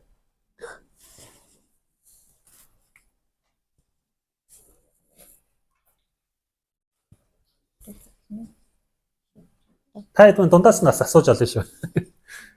Ярьслаа биш бас. Япон солонгос шиг хоригдлуулах соёл манай улсад байдгүй. Тогтмол орлогын онол ер нь манай улсад тогтмол. Зөв. Тогтмол орлогын онол. Тэрүүн дээр бас яг энүүн дээр нөгөө Milton Friedman дээр гэнтэй. Яг хоо санхүүгийн боловсролын талаас бол манай дээр бол сүүлийн үед бол нэг хоригдлох нэг соёл бий болоод байгаа. Гэтэ яг Япон солонгос шиг биш. Япон солонгос хятад бол маш хоригдлуулах юм хандлагатай. Япончууд ч юм бүр ингээд юм хадгалаад төрөөс мөнгө өгөөд тэрүүнийг хадгалаад хэрэглэхэд инфляцийн өсөж гэдэг үгүй гэдэг. Монголд бол ингээ хэрвээ анзаарах юм бол одоо ялангуяа ингээд Эрдэнэс 5 нөгөө нуудлаг шиг дараалаа гэдэг ч юм уу янз янзын юм тараад нь шүү дээ тий. Хэрвээ Японд байсан бол нөхөж аваад хадгалчихна. Манай монголчууд л дэлгүүрлж авч байгаа юм бодолтой очдог гэдэг шүү. Тий. Тэгэхээр тэр бол хандлагын ялгаалтай урт хугацааны. Манай монголчууд ч өөрөө нүүдлийн соёл ирж шүү дээ. Хэрэгтэй юм бол аваад хэрэггүй юм бол хэрэглээд дуусчих хэлэхгүй бол ингээ хаяа гэдэг тийм соёлтой шүү дээ. Тэр мэн одоо ингээд удаан соёл ингээд багтцсан. Тэгээд 100 жилийн хугацаанд л өөрчлөлт гарч ирлээ л да. Тэгэхээр бидний явын санаанд бол багаас нь л тогт юм шиг л хоригдлын соёл лээ. Тэгэхгүй би жишээлх юм бол одоо өвөө юм за мөнгө хадгалж байгаа юм бол юу яриад байгаа юм. Хэдүүд ч өөдлөө юм лээ. Тэгэхээр аль болох багаас нь өөрчлөлт болох цагаас нь тий. Өөрчлөлт хоригдлыг явуулах хэрэгтэй. Инфляцийг төвчүүлэхэд төв банкны хараад бус байдал дээр чухал вэ? Монгол банкны хараад бус байдал ер нь ямар төвшөнд байгаа юм бэ? Би өөрөө бол яг Монгол банкнд ажилладаг хүний хэлээр хараад бус байдал сул гэдэг чинь. Сул байгаа. сүүлийн үед жишээлх юм бол янз янзын одоо хүртэл ипотекийн зээл үнэхээр хэрэгтэй, мундаг зээл. Гэхдээ мөнгөний бодлого төр явах хэрэгтэй юм зээл биш аахгүй. Энэ бол төсвийн ч юм уу зах зээлийн процессор явж их юм зүйл рүү ялтчгүй нөгөө яг дэлхийн одоо санхүүгийн хямрал 2008-9 оны дараа энэ шилжилтийн үе болж ирсэн. Энэ үед бол эхлүүлсэн зүйл одоо тэгээд гарах ёстой үе нь бол өнгөрчөөд одоо хүртэл яваад байна. Тэрүүнээс гарах ёстой. За цаашлаад тэгэхээр янз янзын хөтөлбөрлөө дахиж ороод идэг тэрүүнийг бол ойлгох ёстой. Тэгээ манай Монгол банкны бол харац байдлын асуудал гараад идэг нь юу гэхээр зорилтын асуудал гараад идэг. Төгрөгийн дотортой айлгээ зооцсон. Тэр нь болохоор хан шим үн юм аль нь илүү одоо ранг тогтоох хэрэгтэй байхгүй. Олон улсад бол тэрүүнийг шаарддаг. Тэнгүүд аль алийн тэнцүү тогтоочих юм бол энэ хоёр чинь хоорондоо яг уу уялдаатай л гэхдээ аль нэгэн л ингэ шууд зэрэг дарих нэг л нь илүү сайн дарихгүй бол зэрэг дарих юм бол ингэ салхартаад өнгөрчдөг юм асуудал байна. Гэтэл тиймэрхүү боломж байхгүй юм байна тий. Тэгэхээр харац байдлыг бол сайжруулах шаардлагатай. Хууль дээрээс эхлээд 18 онд бол сайжруулсан. 18 оны төв бодлогын тухай. Одоо бол бас нэг жоохон нэмж сайжруулах шаардлага байгаа л гэсэн. Мөн номонд дурдсанаар Монгол банкны хэрэгжүүлсэн 10 их найд зэрэг төлөвүүд нь мөнгөний бодлогын үндсэн зорилттой харьцаж байна гэсэн. За эдгээр төсвийн шинжилгээ хэлэлтүүд нь манай эдийн засгийн мөнгөний хэрэглэлийн хувьд болон урт хугацааны инфляцийн төлөвлөлтөд хэрхэн нөлөөсөн гэж бодож байна. Тий.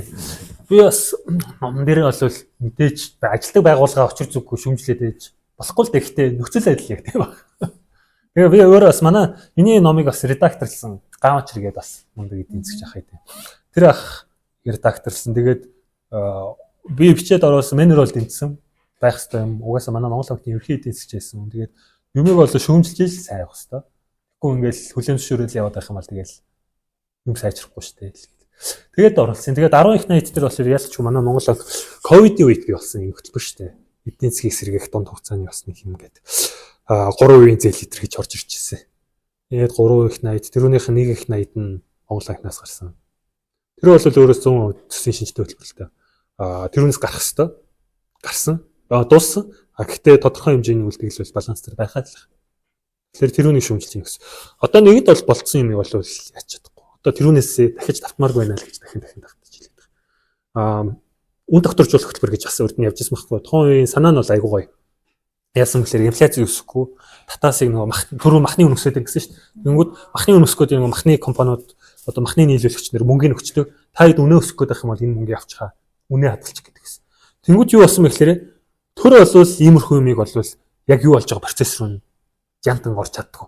Мөнгө тараачдаг. Гэтэл тэр мөнгө нь ашиг сонирхлын төрчл болоод хин нэглээ илүү болгохч юм уу тий? Асуудал гардаг нэгдүгээр. Хоёрдугаар зах зээл рүү үн барьж хагаад мөнгө нийлүүлнэ гэдэг нь өөрөө бас асуудал байхгүй. Бүр л ингэж зах зээл дээр илүү их мөнгө бий болгоод байна шүү дээ. Нэгдүгээр. Хоёрдугаар тэгэл валютын хашийн асуудал гарсан. Тэгэл үеэс ингэж гарсан. Тэгээд тэрүүнээс сурамж авсан дахиж тийм хийхгүй гэсэн. Гэтэ орон зайд байгаад л юм л да манай хууль дээр. Тэгэхээр тэрүүнийг өөрчлөх хэрэгтэй. За мөн энэ бүх бүлэг төрийн өмчт үйлчлэгийн газруудын засаглалыг сайжруулахын тулд хөрөнгөний бэрчээр дамжуулан нээлттэй өвчлөх хэрэгтэй. Монголын нөхцөлтэй холбож тайлбарласан байсан. Би өөрөө бодлоор Монгол улсад чөлөө зах зээлийн зарчмаар хөгжлөл хийхэд хамгийн бэлтгэлтэй ер нь өөр ашиг өгч болох байсан. Ямар салбар гэж үзэж байна? тийм би өөрөө яг гоё асуулт. Би өөрөө брокер дилер дээр ажиллаж байсан. Тэгээд өөрөө бол энэ өмч хөвчлөл, их баг хөвчлөл гэж явж байсан. Цэнхэрийн ганц салбар гэж явж байсан байхгүй. Тэрүүн дээр асуудал гарч ирсэн юм маш сайн судалж ойлгосон. Тэгээд одоо болохоор тэрүүнээс болоод айд өгцсөн хүмүүс. Өмч хөвчлөл гэхэлэр нэг бол хэрэггүй мэнэ гэдэг. Нөгөө хэл нь болохоор бүгдийг хаа хамаад хөвчлөлээ хийчихээ. Би бол аль нь ч үе шатаагаар хийх хэрэгтэй. Үе шатаа гэхэлэр хамгийн одоо хийх хэрэгтэй салбарын хэлрээ үйлчлэгээ үйлдвэрлэлийн салбарууд бол уулуурхаа бол хамгийн сүүлд процесс явах хэрэгтэй. Үйлчлэгээ болон үйлдвэрлэл бол маш сайн хэрэгтэй. Ялангуяа хүнснийх тэгээ цаашлаад тэгэхээр одоо энэ банкуд бол тийм юм явцсан байгаа. Тэгээд юу нисэх компаниуд ч юм уу те төрийн өмчт хувьцаат компаниуд нисэх бол одоо бас стил төрийн өмчт компани байгаа шүү дээ. Гэх мэт одоо жишээлх юм бол манай зах зээл дээр яг үнэ хэлэхэд гэхдээ нэг асуудал нь юу байх гэхээр сая банкны хөгжлөл явсан шүү дээ. Банкны IPO хийсэн чинь мөнгө ингээд татгсан чинь хөрөхгүй байгаад байгаа юм. Зах зээл дээр ирж байгаа мөнгө нь банкныхан үнд хөрөхгүй байгаад байгаа гэсэн. Тэгэхээр зах зээл дээр эрэлт нь байхгүй байгаад байгаа байхгүй. Тэгэхээр эрэлт нь байхгүй учраас тэр эрэлтэнд нь хөрөх баг багаар жижиг компаниудыг оруулаад ер нь бол ойлголт нөх хэвээр. Ойлголтыг нөхлөөр хөрөнгө оруулагчны аппетит төсөлдөг байхгүй. Бид нар бол бүгдээрээ мөнгөө банк руу хийчихдэг. Банкны хадгаламж руу хийчихдэг. Яа тийшээ хийчихэд гэхээр ойлгомжтой найдвартай. Тэнгүүд эргүүлээд хөрөнгөний зах зээл дээр уул нь бол эргэлтийг бий болохын тулд ингээд аппетитийн нөлөөгөд өрсөлдөөнийг бий болоод ингээд хоорондоо үн тогтох процесс явах хэрэгтэй байхгүй. Тэгтэл ингээд гацчаад байгаа гэсэн. Тэгэхээр баг багаар үе шатаар жижиг компаниудаас авахлаад гоё сонирхолтойгоор аппетитийг хөдөлгөж. Тэгээ тэрүүн дээр бол зах зээл бас гадны хөрөнгө оруулагчдыг татах хэрэгтэй л доо. Гадны хөрөнгө оруулагч нар бол манай Монголоос бол нэг жоох айд өгөлдсөн байсан. Одоо бас жоохон сэргэгшэнтэй л юм л да. Яг доктортой ажиллаж болж байгаа. Гэтэ 16-7-ны үед бол Монголоос айгаад үргэцсэн шүү дээ нэг хэсэг л. Тэгэхээр тэрүүнийг буцааж татах хэрэгтэй. Тэд нар бол хөрөнгө оруулалт хийж манай зах зээл хүчих хэрэгтэй байна. Тэгэхгүй дотроос бүгдийг хийх бол боломжгүй баг. Тэгэхээр түрүүний хэлсэн асуултанд л үе шатаагаар ингэж хийх хэрэгтэй. Тэгээ гадны хөрөнгө оруулалтыг татах хэрэгтэй.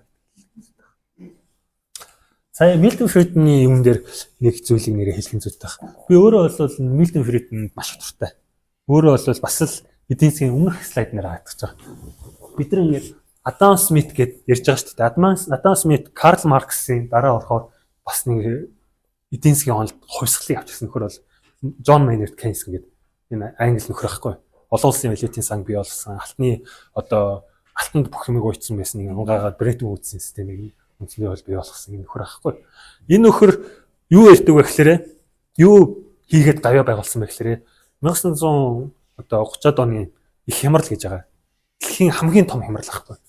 Америкийн нэгдсэн улс бол тэнцээ жинхнээс фейлдсэн байхгүй. Бараг дампуураа байхгүй болгочихсон. Тэнгүүд энэ нөхөр очиод хөө таад одоо юу хийгээд байна? Наад зах зээл чинь хүмүүс мөнгө авахгүй. Компаниуд дампуурцсан. Хамгийн их хийх чадах зүйл чинь бол засгийн газар юм байна. Эдийн засгийн гол дөрвөн хөтлөгч одоо эдний одоо дотоодын нэгтгэдэг дооцчих нэг дөрвөн итгээд идэв шүү дээ тий. Айл өрх компаниудын одоо пүүсаага хөрөнгө оруулалтаа засгийн газар тэгээд дөрөвт нь болохоор цэвэр экспорт. Тэнгүүд цэвэр экспорт бол угаасаа бас унтсан. Тэнгүүд энэ дөрвөн хувьсгчийн одоо засгийн газар л хамгийн юм хийх чадвартай юм байна. Чи юм хийгээч гэдэг. Тэгээд засгийн газар яшгсан. Засгийн газар ч гэсэн зах зээл рүү маш их мөнгө хийсэн. Одоо янз янзын татвараа кат хийсэн. Тэнгүүд инхнээсээ яг хөө шууд бүүн болж унтсан юм чинь шууд бүүн болохгүй л дээ. Гэтэ сархан сэргээж чадсан байхгүй. Тэгээд тэр их хямралыг аварсан даван гаргаж чадсан хүн бол энэ гэдэг байхгүй. Энэ бол өөрөө бол бас их үр хүмүүст өгтөө хүн байсан. Тэгээд тэрүүнээс гаргаж ирээд маш гоё ингээд гоё ирдэг. Энүүгээр ингээд хүмүүсийг синхруулдаг. Тэгээд өөрчлөлтийг авчирч чадсан ингээд. Тэгээд эдийн засгийн онолыг бол өөрчлөлтөө бол энэ дараагийнх дээр слайд нэр хаагдана. Энэ нэг дөрөв хувьсгч байдаг.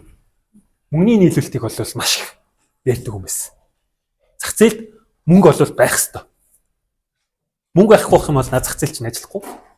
Мөнгөний одоо эргэлт байхгүй бол ингээд одоо хүнээр бодох юм бол цусны эргэлт байхгүй л адилхан гэж ярьдаг байсан. Тэгээд энэ нь яасан. Тэгэнгүүт энэ хүний алтааны юу гэсэн бэ гэхээр энэ velocity гэж мөнгөний эргэлтийн хурдыг орхитуулдаг байсан. Засгийн газар дээр хэтэрхийг төвлөрдөг гэсэн. Төв банкыг үгүйсгдэг байсан байхгүй.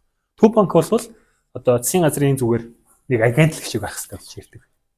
Ер нь бол мөнгөний бодлого бол засгийн газрын төсвийн бодлогыг дагаж явж их хэрэгтэй гэж ярьдаг байсан. Тэгэнгүүт Милтон Фриден тэрүүний сөрж босоод ирээд юу гэсэн бэ? Бас яггүй бас либертар нөхөрлөлтөө жаахан зах зээлийг чөлөөтэй байлгах хэрэгтэй юм. Юу гэсэн бэ гэхээр мөнгөний эргэлтийн хурд чинь өөрөө ялтчихгүй байх ёстой. Мөнгөний эргэлтийн хурдыг болохоор төв банк хүүгээрээ зохицуулсан. Хүүч тэр үед байгаагүй агрегатуудаараа зохицуулах ёстой. Мөнгөний M2 чинь бол ингээл явж байгаа. Эргүүлээд хүмүүсийн хүлээлт байгаа юм. Тэгээд зарцуулалтаас явж байгаа. Энэ ят чинь одоо хүмүүс хоригдлол хийж байгаа.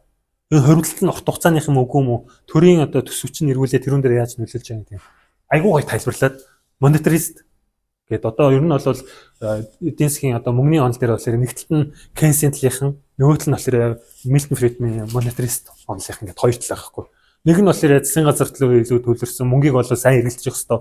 Нөгөөх нь болохоор төв банк багс чухал штэ. Яагаад чухал юм гэхээр энэ мөнгийг чинь өдөрддөг байх хэрэгтэй. Тэгэхгүй бол энэ инфляц чинь өсөөд утгаа алдчих штэ гэж бас ярьдаг. Ийм хоёр тал байхгүй. Тэгэл хоорондоо байнга л мэтгэлцчихэд ийм тал та. Тэгээд хажуудалд нь бас янз янзын нөхдөд байгаа. Тэгэхээр түрүүн ярьж байгаа энэ зүйлсүүд дээр ингээ хэрвээ анзаарчих юм бол либертар нөхдөд их анзаарэгдэж байгаа. Юу хэлж ийнэ гэхээр зах зээлийн зарчим гэж байна. Тэнгүүд одоо дараа дараагтэр бас харагдана. Миний одоо хүсдэг зүйл нь болохоор нэг юм радикал юм дурггүй. нэг юм зөвхөн тойшрох дурггүй. Юм ингээд зах зээл хитрхийх ингээд өөрийнх нь зөнд найчих юм бол асуудал байдаг. А гэтээ бас хитрхийх ингээд бариад байх юм бол зах зээл ажиллах байж. Тэгэхээр механизм явах хэвээр тэрүүн дээр болохоор нэг хажуудлаас нэг анзаардаг нөхөр байх хэвээр юм байл л дээ. Тэгэхгүй сүүлийн эдийн засгийн хямралууд бол бүгдээрээ л нэг бол хитрхийх барьсан, үгүй бол хитрхийх нь хайцсан байна. За дараагийн бүлэг буюу номын 9-р бүлэг Крогманы онолыг Монгол улстай холбож тайлбарласан. За таны бодлоор Монгол улсад шинэ худалдааны онолыг хэрэглэхэд хамгийн бодиттой салбар хайсалбар вэ? Шинэ худалдааны онолыг одоо нэвтрүүлэхийн тулд мэдээж манай давуу талыг ярих хэрэгтэй л да. Шинэ худалдааны онол гэдгийг ярихаас өмнө бас хуучин нь яг ямар байсан гэдгийг ярих хэрэгтэй. Та хэд минь бас уншсан баг те. Энэ нөхөр байгаа те. Нөгөө түрүүний Адам Смит гэдэг. Бидний одоо эдийн засаг гэдэг зүйлийг ярих болсон шалтгаан юм. Араас нь энэ худалдааны онол гэдэг чинь бол илүү макро гэхээс илүү микро эдийн засгийн ойлголттой. Хоорондоо хүмүүс юм худалдаж авах солилцох юм процесс явж байгаа хгүй. А гэхдээ тэрүүн дээр маш том гоё нээлтийн Пол Крugman гэсэн. Маш гоё юм бичдэг. Бичиж байгаа юмнууд нь бол айгүй гоё ойлгомжтой. Гайхалтай гоё нийтлэл бичдэг. Өөрөө бол тэрүүгээр бас одоо Рикардо гэдэг нөхөр. Тэгээд энэ хүний Пол Крugman-ы онцлог нь болохоор өрдөн явж ирсэн нөгөө эрдний онолууд чинь бол ингээд хоорондоо хүмүүс ингээд өрсөлддөг.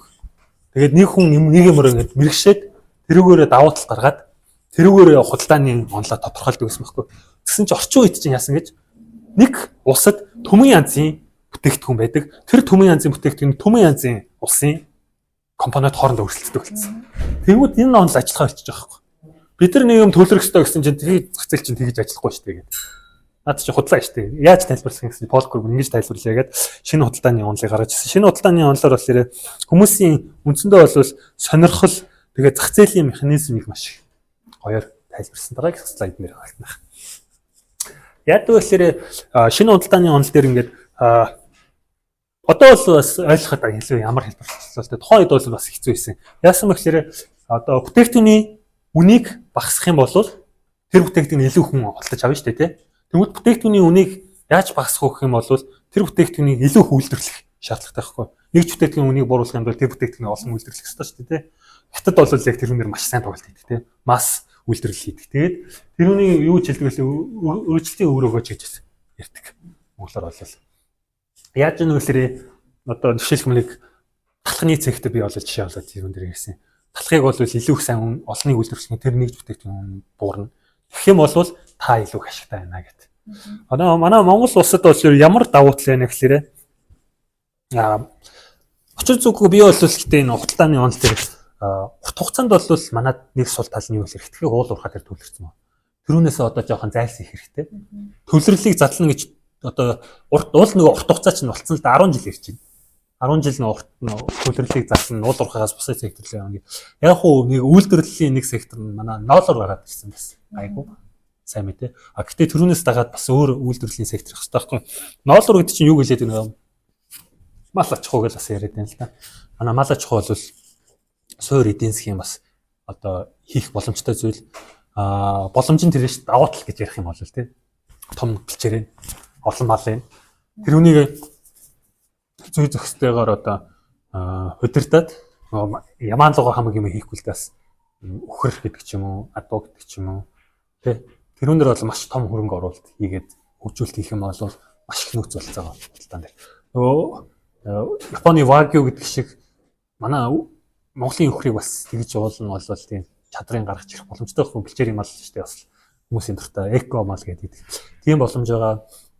За тэгээд бас одоо сүүлийн үед юу ярьж байгаа гэхээр яг уул уурхай л бас их орчод байна л да. Уул уурхайгийн одоо түүхийд химийн үйлдвэр маш их хэрэгтэй байдаг. Химийн үйлдвэргүйгээр нөгөө уул уурхайн бүтээгдэхүүний чинь түүхийгээр л гаргаад байгаа байхгүй. Босруулах шаардлагатай. Босруулах үйлдвэр гэдэг чинь бас тийч орчиж байгаа. Нөгөө мал аж ахуйн бүтээгдэхүүний чинь босруулахад нэг химийн бүтээгдэхүүн хэрэг болдог л та. Нэг химийн хаанаас хавь урт төвшөөсөө л ам л да. Тэгэхээр манай давуу тал уулан байгаад байдаг. Давуу тал ашиглах нөөц болцоо бол байхгүй байгаа. Тэрүүнийг ашиглаад ингэх хэрэгтэй байгаа. Тэгээд үргэлжлүүлээд нэг слайд дахиад явуулчих. Энэ бол гэхдээ бас хязгаар хэмжээ хязгааргүй бас явдггүй гэдгийг бас Пол Крugman хэлсэн. Одоо жишээлбэл нөгөө талхны үйлдвэр дээр ч л ярил л да. Нөгөө талхыг чинь цогцоо зайгүй үйлдвэрлэх гээл автоматжуулаад баахан тоног төхөөрөмж тавиал мэдээж нэгэн дунд нь ажиллана тий. Нөгөө тоног төхөөрөмж их байх тусмаа эвдрэл тэмдэглэл их харна. Зардал их юм. Эсвэл хүмүүс их ажиллах юм бол нөгөө хүмүүс чинь чигж штэ тий. Нөгөө нэг нь халуун пишн дээр ингээ ажиллаж ирсэн өөх нь хурж ирээд түлхэт юм уу түлхэгдэх ч юм уу тий. Тиймэрхүү асуудлууд их гарна хгүй. Тэр нь өөрөө үйлдвэрлэлийн өөрчлөлтийг ингээ алдагдaltaй болгож эхэлдэг. Тэгэхээр хязээ ямар нэгэн зүйл дээр очтуулдаг. Яг хуу одоо сүүлийн үед энэ бас нэг зүйл сүрээд байгаа. Юу вэ лээ? Одоо энэ үйлдвэржилт чинь юу өөрчлөлт гарч байна? Технологи тий. Автоматжуулалт дээр нэмдэг нь AI. Одоо бид нар гараар идэг юм байхгүй болчихлоо. AI бүх юм. Энэ бол ингээл хэмжээ ярихгүй зардлыг бууруулсан л.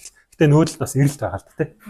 Тэр нь асуудаг хэвчээ. Тэгээд хооронд бас ингээл эдийн засгийн онлын хэрэг жишээлх юм харах юм бол урд нь зүйлсэн зүйл чинь яг таг биш. Ингээд ер нь ингээд бас анзаараад байх эдийн засгийн онл юу зүйлс чинь философи яваад байгаа. Хоорондоо ингээл мэтгэлцээл.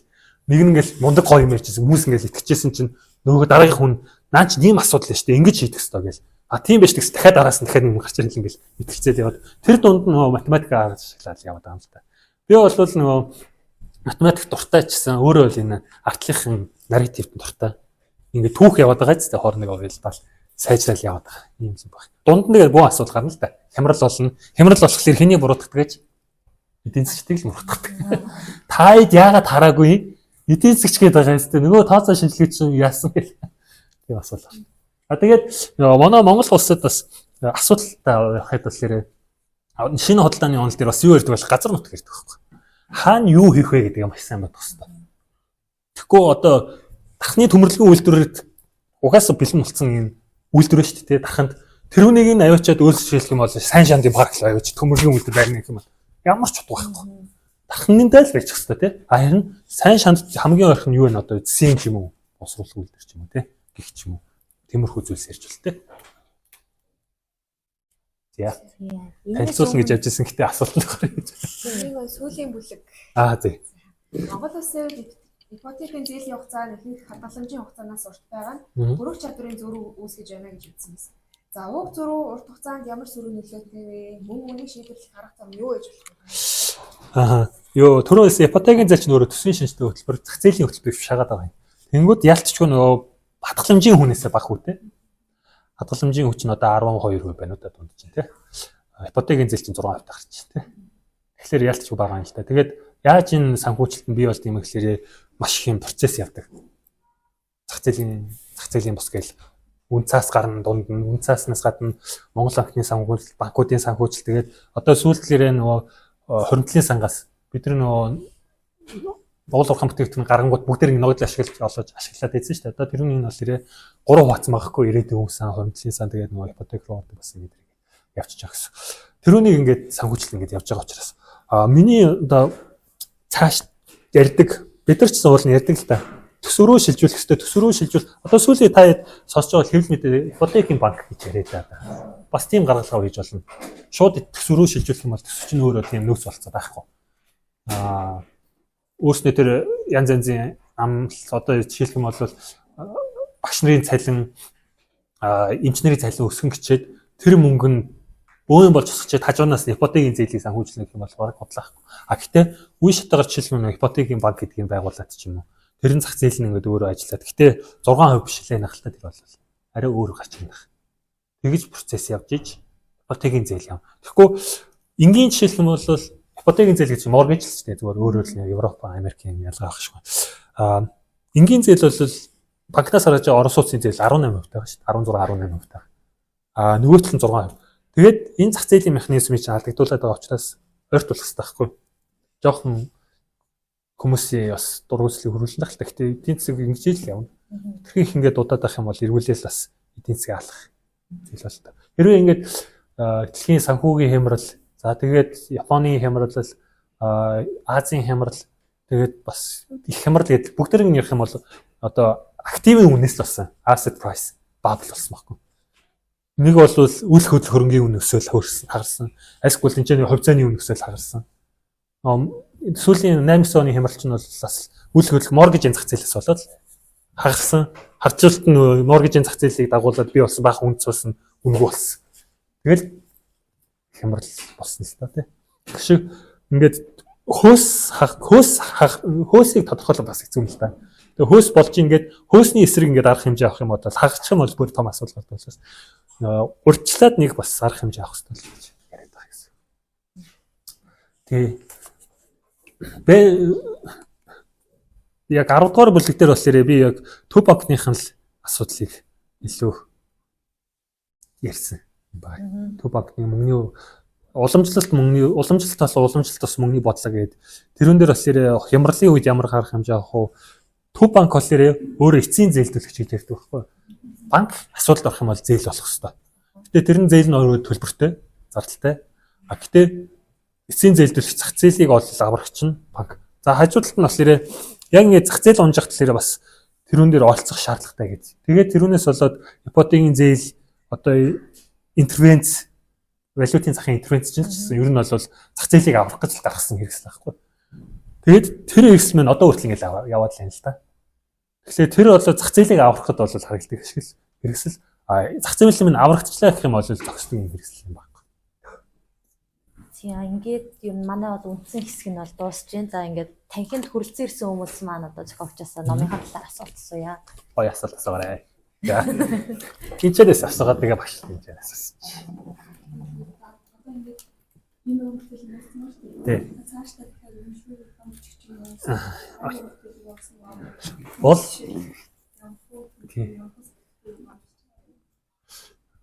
бодож байгаа. Би уул нь л яг өршлүүлээ төлөвлөсөн байсан. Ингээл санаа нь бол ингэсэн байхгүй юу? Энд чинь болохоор зөвхөн нэг салбар шүү дээ. Тэгээд би өөрөө бол ангаах физиолог одоо физик уран зохиолт гэсэн маш дуртай. Тэгэхээр тэдрийг бас хиймээр санаа байгаа.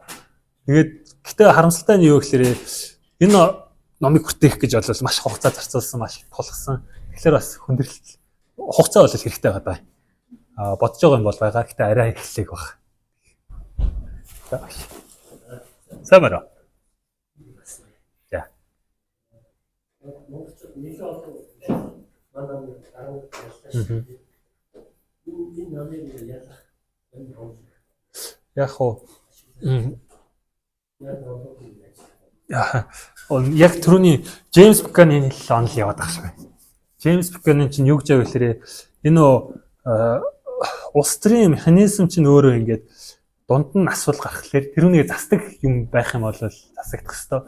Засахгүй тэгэл ингээл үргэлжлүүлээд нь шүү. Тэрүүн дээр асуудал байгаа. Тэгээд нэгдүгээр хоёрдугаар нийтийн сонголтын онол дээр юу хэлдэг вэ? Бас хариуцлагын механизм л яриад байна л да. Эрүүлээд сөрөг хүчин маш хүчтэй байна. Сөрөг хүчин дагаж одоо намирна гэдэг нь шүү дээ, тий. Тэгээд авах юм бол тэр бол тэгэл засагдахгүй л гэсэн үг л дээ. Тэгэхээр юу хэлээд байна вэ гэхээр жишээлх юм бол одоо сүлд одоо Чилд Аргентинч шүү дээ. Бас нэг амар юм гарсан шүү дээ. Нэг нам бараг дарангууллыг тарины хэлсэн шиг тогтоосон социалист дэглэм тогтоосон. Тэгээд тэр нь эдийн засгийн хямарсан. Тэгээд тэрүүнийг одоо сүлд бол инфляц нь аимшигтай болсон, ханш нь амарсагтай болсон үед нэг бас нэг либертар нөхөр гарч ирээл реформ хийгээл. Гэтэ шүүмжлүүлж байгаа л та Америкийн талыг баримтлагч геополитикийн асуудал чинь бас явж байгаа.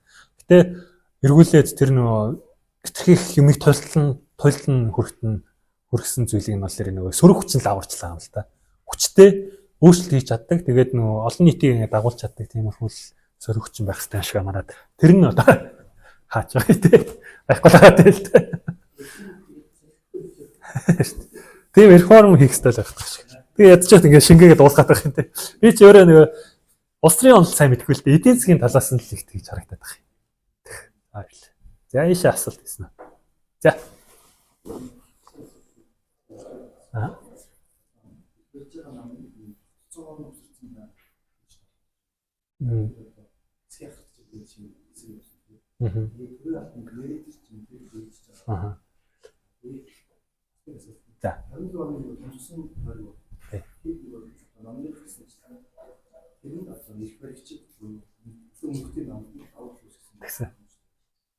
Санаа нь бол гоёхгүй. Юу хэлж ийнэ вэ гэхээр одоо нэг тойрог дээр ингээд услаад байдаг нөхдүүд эдэн штэ тий. Өөр юм хийдгүү. Хуульж баталдаггүй. Ямар ч бодлого юм хийдгүү. Нэг газар л ингээд эдийн засгийн хувьд болохоор нэг газар л ингээд мундаг ажиллаад байдаг. Өөр газар л ямар ч байхгүй. Тиймэрхүү хүмүүсийг болохоор бодит механизмаар шахах хэрэгтэй байхгүй. хүмүүст ингээд үндсэндээ бол таалагдахын тулд юм хийгээд байна гэсэн үг шүү. Шахахын тулд ихлээр томсгосон тойрог гарч ирдэг. А гэтэл тэр томсгосон тойргоо яасан бэ гэхээр нөгөө бас сөрөг хүчнээ шахахын тулд ингээд хуваайлтаа ингээд хийсэн юм шиг байна. Анзаараад тахт ингээд. Би тухайн үед мэдэхгүй л дээ. Одоо ингээд анзаарч тахт.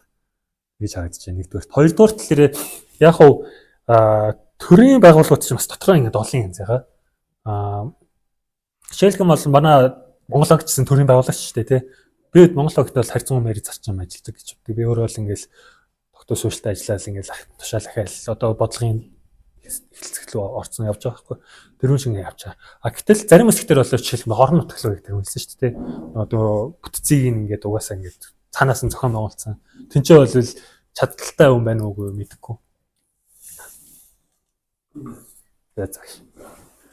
Нэгдүгээр яг бидний урилгыг бүлээж аваад ингээс ахилцсан хийж байгаа зохиолчтой болж байна. Тэгээ асуултаа асуухаас өмнө яг онцлог хэлэхэд энэ сууж байгаа урдуур бүсээ оюутнууд ахилцсан миний дүгнж байгаа тоон шинжилгээний ч юм уу те аргууд бол дизайн сайн авчихсан баг. Яг л хүмүүсээ бидний номын оролдоо энэ тухайгаар болсон. Энэ дэр сайн. Гэхдээ тэнд анзаарсан юм бол тэрний яг онлын үндэстэй тусчдын хоорондох тийм эдийн засгийн баавгийн одоо хайр ч юм уу те энэ дээр бол жоохон анхаармаар юм байсан. Тэр одоо орон зайг одоо нөхөхөд бас өөрөө ч одоо бидний хэлцүүлэх ажилттай байна. Ялангуяа одоо манай үед хацсангуудын макрогоор нэлээд авах явсан. Энэ дунд тийм микро чиглэлийн тухайн нь сая одоо нэмгний зах зээл ч юм уу төшөөс мэдээллийн асуудал те. Энэ бол өөрөө манай нэг чухал ялангуяа зарим одоо бизнесийн чиглэлийн асуудал байна. Төрийн зах зээл дээр бол ийм асуудал маш их байна. Би ч гэсэн нэрийг хэлээд явах юм. Мундаг гээд бодоод авсан багш бас санаа бохгүй байх ч юм уу тийм ингээл их мэдлэг хаасайгүй ийм байгаа байхгүй. Тэгэхээр юу гэхээр бас бидний чиглэлийг нь оюутнууд бол өргөжүүлж өгч байгаа ажилттай байна гэдгийг хэлье. За дараагийн нэг юу гэхээр өөртөө ч хамтран ажиллаж байгаа мөнхөр захирал өнгөрсөн намар манай оюутнууд өмнө экономикс чиглэл заасан. Одоо энэ хоёр юм уу тийм. Саний яригд тэр хамгийн сүүлийн бүлэг хамгийн энэ сургууль хамгийн сайн одоо эдлийг авсан оюутнууд байх хэрэгтэй. Австрал жил заасан. Тэгээ яг ингээд асуулт юу асуух гэж байна гэхээр энэ оюутан залуучууд одоо ингээд цаашаа энэ дээр одоо ингээд ийшээ нэг сонирхолтой штэ гэдэг ингээд нэг хоёр сэдв ойлгоход гэж хэлхийг үлээх. Би төшөөгч баярлаа. Би СЭЦ-ийн оюутнуудад их баярлалдаг. Ер нь бол манай эдийн засгийн санхүүгийн судалгааны ажил бол нэг хэсэг бол айгүй багасаад дөрөвдөд байсан. Одоо ингээд эрдэм шинжилгээний хуралд орж явах талаар СЭЦ-ийн маань бас нүр тахалж энэ нэлээд гэж юм тийгэл. Яаж ийм гэхээр түрүүнээс эдийн засгийн судалгаа шинжилгээ бол нэг талдаа онл байх хэрэгтэй. Мэдээч бэкграунд нь тэр нөө хүүхдүүдийг бас нэг алдаа гаргаад байдаг таны яг хэлсэнчлэн автоматар нэг юм угсарч гад байдаг. Янз янзын хувьсгчнээ нийлүүлээд тэрүүгээр нэг юм автоматар тайлбарлага юу ч хамаагүй ингээд холбож гад байдаг. А гэтээ уул нь болохоор цааталт нь агуулга байгаад тэрүүн дээрээ юм ингээд угсрах хэрэгтэй байхгүй. Хүчлэх хэрэгтэй ш. Тэр бол маш чухал. Тэгсэн юм шал өөр идэв шүү. Тэгсэн юм ингээд эрдэм шинжилгээний хуралд орж ирэх. Хөө оюутнууд ч гэсэн яг тайлбарлахдаа яг мөн чанар ойлгоо гоё тайлбарлах. Энэ чинь яг яаж өөрчлөгдөх юм нөөхөө өвч сайн тайлбарлах хүмүүс байдаг. Тэгэхээр тэр бол маш чухал. Тэгээд тэрүүнийг бас дэмжих гэж юм хийж байгаа маань хурж байгаа маань маш баяртай. Яг хөө би одоо ер нь сүүлийн үед ингээд анзаараад байхад манай энэ эдийн засгийн судалгаа шинжилгээ бол нэг тийм тодорхой зүйл рүү хийгддэг зүйл рүүгээ маш ингээд төвлөрөөд л юм л да. Тэрхий их ингээд одоо жишээлх юм бол төсөв рүү ингээд нэг хэсэг төлөх ч юм уу те. Айсгүй бол нэг хэсэг нь болохоор ингээд яг хөө буруудахгүй л да мөнгөний бодлого дээр бол маш их олон асуудлууд байгаа. Тэрүүний судалж шинжилнэ, тэрүүнийг ингээд сайжруулах зүйлс, айсгүй бол өмнө хийсэн юмнуудыг ингээд задлах ч юм уу те. Айсгүй бол тэрүүнийг үнэн бодтойгоор эргүүлээд тайлбарлах ч юм уу тиймэрхүү асуудлууд байх нь зүйтэй. А гэтээ тэр дунд нь бас нэг зүйлсүүд ашигтай байдаг байхгүй. Одоо санхүүгийн ойлголтууд ч юм уу те. Энгийн тиймэрхүү зүйлс рүү бас ороорой. Тэр бол илүү бас гоё харагддээ шүү. Тиймэрхүү жишээлх юм бол лаг ингээд эрдэм шинжилгээний хурлын лаг ингээд 2-3 ингээд судалгаа яригч дунд нь ингээд хөрөнгөний зах зээлийн судалгаа ингээд ороод ирэхлээр гоё идэв шүү дээ. Тиймэрхүү зүйлс рүү орж ирэх юм бол яг хоо тоон амархан л бас гоё те. А нэг тийм хоёрдугаарт бас жоохон хэцүү зүйл нь нөгөө primary data гэдэг шүү дээ. Өөрөө судалсан, цуглуулсан тийм судалгаа бол бас их гоё гэдэг шүү. Тиймэрхүү зүйлс рүү. Тиймэрхүү нөгөө survey дээр аваад survey авах хэрэгтэй хүүхдүүд ингээ анзаараад байх. Хэдэн найзуудынханд survey хэрэглээ хэлсэн. Тэр нь улаан цаа харагдал та тий. Survey-гээ ингээ гоё юу хэлж ийнэ гэхлээрээ багш нар чинь өөрснөө гоё судалгаанууд хийж байгаа шүү дээ. Тэр судалгаанаас нэг хэсэг рүү оролцоод тэр survey-н дээр нь авахтан туслаад тэр авсан цуглуулсан мэдээлэл дээр нь бас нэг гоё судалгаа гаргаад ирэх юм бол яг жинхэнэ бодиттой судалгаа болж байгаа. Багш нартай туслаарай. Багш нар чинь бол өөрийн гэсэн гоё санаанд байгаа. Тэгээд бас өөрийнх нь санаагаар баяжуулаад яваарай. Тэгэхгүй бас цэвэр хүний үгээр явхлаар тэр судлаач нас хан мөрөгчөд идэв шүү тий. Тийм л байна да. За. Ингээд нэгэн зэрэг явуулсан шалгуур хэрэглээс Тий. системийн багийн дискорд чинь бол хөөс ихтэй өмч хөөе асуудал. Тачсын өмнө олон гэдэг юм бол өмч өвчлөгийг бас нэг жоо шүүмжлэлтэй байсан даа. Тий. Яг нэг шүтгэмжтэй бус ихс мэдээлэл дээр юм явсан. Тэр ер нь одоо тэр өмч өвчлөх үйл ажиллагаа яг одоо гараад байгаа зарим асуудал нь тэрнээс өөртөө байж болохгүй. Бас одоогийн манай асуудал явуулсан юм шиг байна.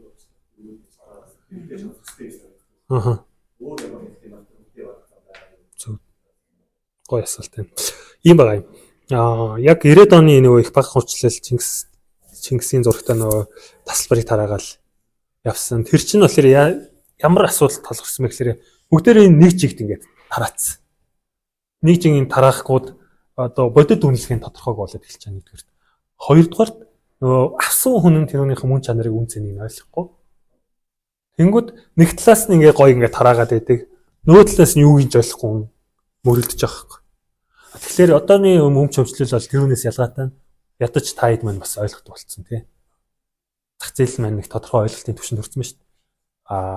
Нэгдүгээрт, хоёрдугаарт нэг тэр үед гарсан бас нэг том алдаа нь жигд ингээд нөгөө 200 үгүй 500 компанисэн шүү дээ тэр чинь. Тэр нь 500 компани ч одоо хаашаа 200 л үлдсэн хааш. Тэр 500 компаниг жигд бүгд зэрэг хөвчлөглөр чинь үе шатаа хэлсэн байсан баг. Одоо хуваар гэдэг ч юм уу те. Бүгд зэрэг хөвчлөглөр бас асуудалтай болчихж байгаа. Тэрүүнийг ингээд үе шатаагаар одоо энэ компаниг ингээд сектор гэх юм уу те. Тэгэхээр хүмүүс чинь ойлгож эхэлж байгаа хгүй. За энэ секторын компани ингэж явж байгаа маань би энэ одоо орно. Заримуд нь орно, заримуд нь орохгүй. Орлоо гэхэд яг тэр сектор мэддэг хүн орно те. Тэгэхгүй бүгд ингэж чигийг тарахад надаа юу ирсэн бүү мэдээж нэг апо ирсэн байлээ гэдэг шиг. Апо ирсэн бол бөөн баяр. Гэтэл жишээлх юм бол одоо нэг сургуу ямар компаниуд жилээ. Тэр компаниг авцсан тэгээ нөгөө дампуураад тэгэхээр амар сайд байгаа хгүй те. Тэрүүнийг жишээлх юм бол мэддэг хүн байсан бол ямар үе зараад яахаа мэдэн шүү дээ. Тэгтэл мэдхгүй хүн бол тэгэл байхгүй болоод тэгэл харамсалтай болчихж байгаа нэг тий. Тэгэхээр үе шатаагаар хийх ёстой. Хуваар хийх нь бол маш зөв. Одоо тэгээд биржээр л хийх нь зөв л дээ. Тэгэхгүй ингээд тараах ш. Бирж юм ш механизм яцах гэдэг чинь. Тараачаа тэгээд буцаа дараас нь бирж рүүгээ холбосон.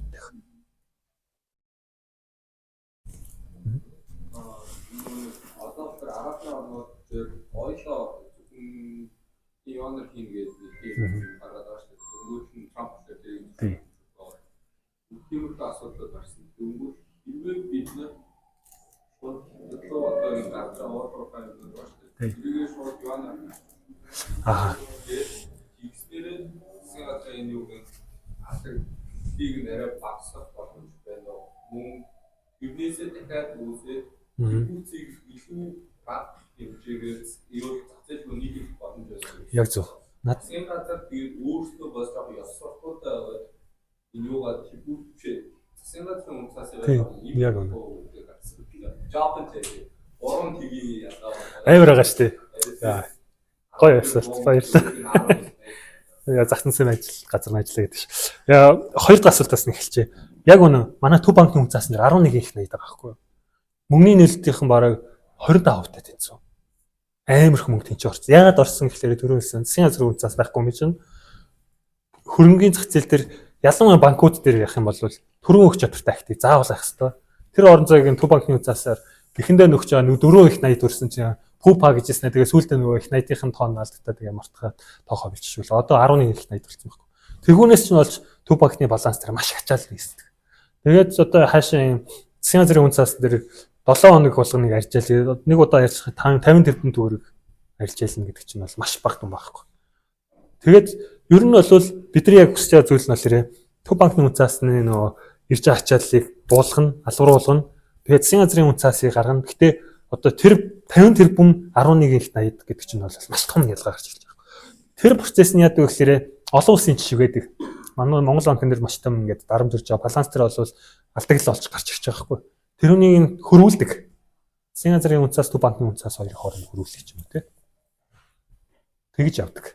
Тэгэх юм бол маш том дагуу талтай. Тэгээ тэр бол нэг өдрийн дотор, нэг сарын дотор, нэг жилийн дотор хийгдэх үл тий. 5 жилийн дотор ч юм уу тий ингээд процессор явах хэрэгтэй. Нэгдүгээр. Хоёрдугаар төв банкны үнцаас засгийн газрын үнцаас ингээд учир нь олчих юм бол хөрөнгөний зах зээлийн бусад инструмент ажиллаад ирсэн байхгүй тий. Тэр инструмент нь байхгүй ганцхан төв банкны үнцаас нэр бүх юм орсон. Банкуд ч гэсэн тэрүүн дээр дуртай болсон. Амар өгөөж байгаа байхгүй 12% бодлын хөвөл дэмждэг шүү дээ. 12% чинь тэгэл засгийн газрын үнцаас дээр чинь бол одоо хаашаа сүүлд хард чинь засгийн газрын үнцаас чинь 7% байлгүй тий. Нэг дурхамд 7% тэл яваад байгаа шүү дээ. Тэгэхээр тийм авч байхаар төв банкны үнцаас л өгöd байгаа. Тэгээ эргүүлээд байгаа. Нэгдүгээр. Хоёрдугаар нөгөө тэр нөгөө хэлийн үн гэдэг шиг яг ойролт орнуудын тэр улсууд бол ялцчихгүй өөрснөө бол айгүй айхтар. Өөрөө бол тэр нефтэн дээр айгүй маа. Юу Монгол амар бодлого баримталт юм биш. Жинхнээс баялагын сантай. Жинхнээс баяжж байгаа. Тэрүүн дээр үзлээд хотоо барьдаг. Жинхнээс усаа гаргаж ирдэг тий. Цөлд ус гасгаж шүү дээ. Ус нь гоё ингээд том бүтээн байгуулалт тарчин. Тэгэхээр тэнцэнээс сурах зүйл бол тийм байхгүй. Яг уу яагаад тийм юанаар хийхгүй нөх яг үнийг хэлэхэд 2 3 л компани байна л та тий. Зөвхөн идэх компани. Том дүнтэй ажиллаж байдаг. Тэр компаниуд дээр ажиллаж байхдаа бол манай дээр одоохондоо бол шууд юан руу шилжүүлэх юм бол арай ашиггүй л хаадаг л да. Манайд өөрт бол доллараар ирэх юм бол илүү ашигтай хаадаг. Тэр долларын чинь юаны чинь авчлаа. Яг уу юанаар авчих юм бол Монгол банкн дээр байдаг нөгөө 6 тэрбум юаны swap хаачих болно л хэлтэй эргүүлээд. Тэгэл болчихж байгаа байхгүй. Эргүүлээд юанаар хөдлөж авах болно л та. Гэтэ манайх чинь бас эргүүлээд доллар нь илүү баталгаатай байгаад байгаа л да. Одоохондоо бол явандаа бол найз санаа чинь бас яригддаг судлагдаад одоохондоо бол долларын дээр мэнаа л гэсэн тиймэрхүү үр дүн гараад байгаа гэсэн. Биш асуулт сайн асуух хэрэгтэй. Одоо эрдэд үйлдвэр 5 толгойн яг хэмжиж компаниудыг хөвчлээд 28 онд хоёр жилийн дараа зах зээлийн мөнгөийг 34%-ээр хэмжсэн. Ийм юм хийх боломжтой сонсогдож байна. Ийм шиг бүхэл ямар тус ярих үүсдэг. Би бол иргэний нисхийг бол Мятыг бол иргэний нисгч Мят шүү. Мятыг чинь бол ингээд хөвчлээд явчих юм бол зүг гэж бодож байна. Зах зээлийн механизм байх хэрэгтэй шүү дээ тэр чинь. Өрсөлдөөн байх хэрэгтэй. Яг хөө манай нисгч тэр крүү өдр бол сайн л да гэхдээ тэр хүмүүс чинь тэр зах зээлийн механизм яах юм бол оролцохгүй тэр хоорондоо өрсөлдөөн амар болоод одоо ядч хэн жил коп моп гэх юм болох гэдэг шүү.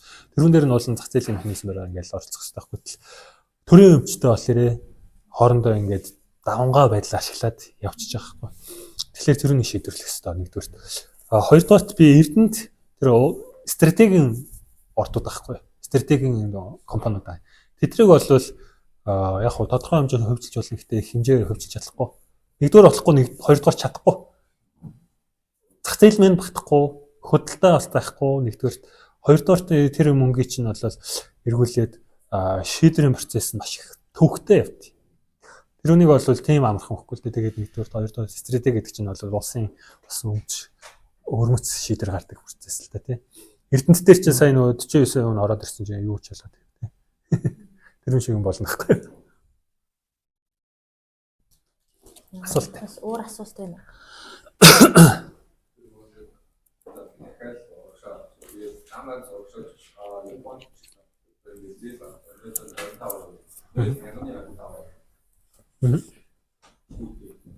Тэр жигээчигээд ороод ирсэн.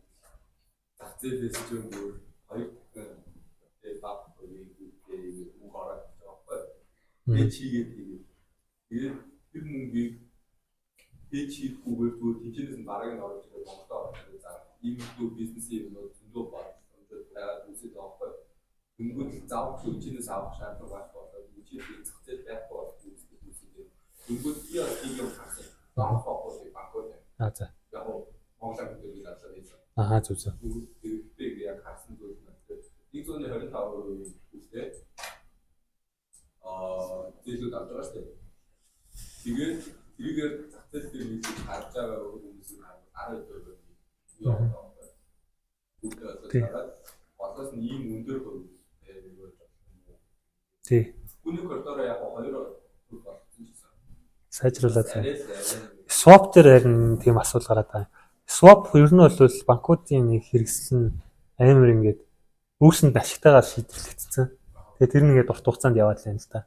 Тэр нь чинь бас ингээд богино хугацаанд сүүлд нөгөө ковидын үед л ашиглаад зогсоочих хэрэгтэйсэн байхгүй. Тэгэл хадгалсан. Гэтэ swap futures swap гэдэг спот эдэр шиг нөгөө зах зээлийн механизм нар биш хагаад байхгүй гэдэг юм чинь. Ингээд ялгаатай үнээр амар том ялгаа гаргаад байгаа. Тэрүүнийг бол болгох тиймэрхүү нэрч байгаа. Болгох нэрч байгаа. Тэгээд нөгөө босод тань насэл тааш юм л та. Яг юм.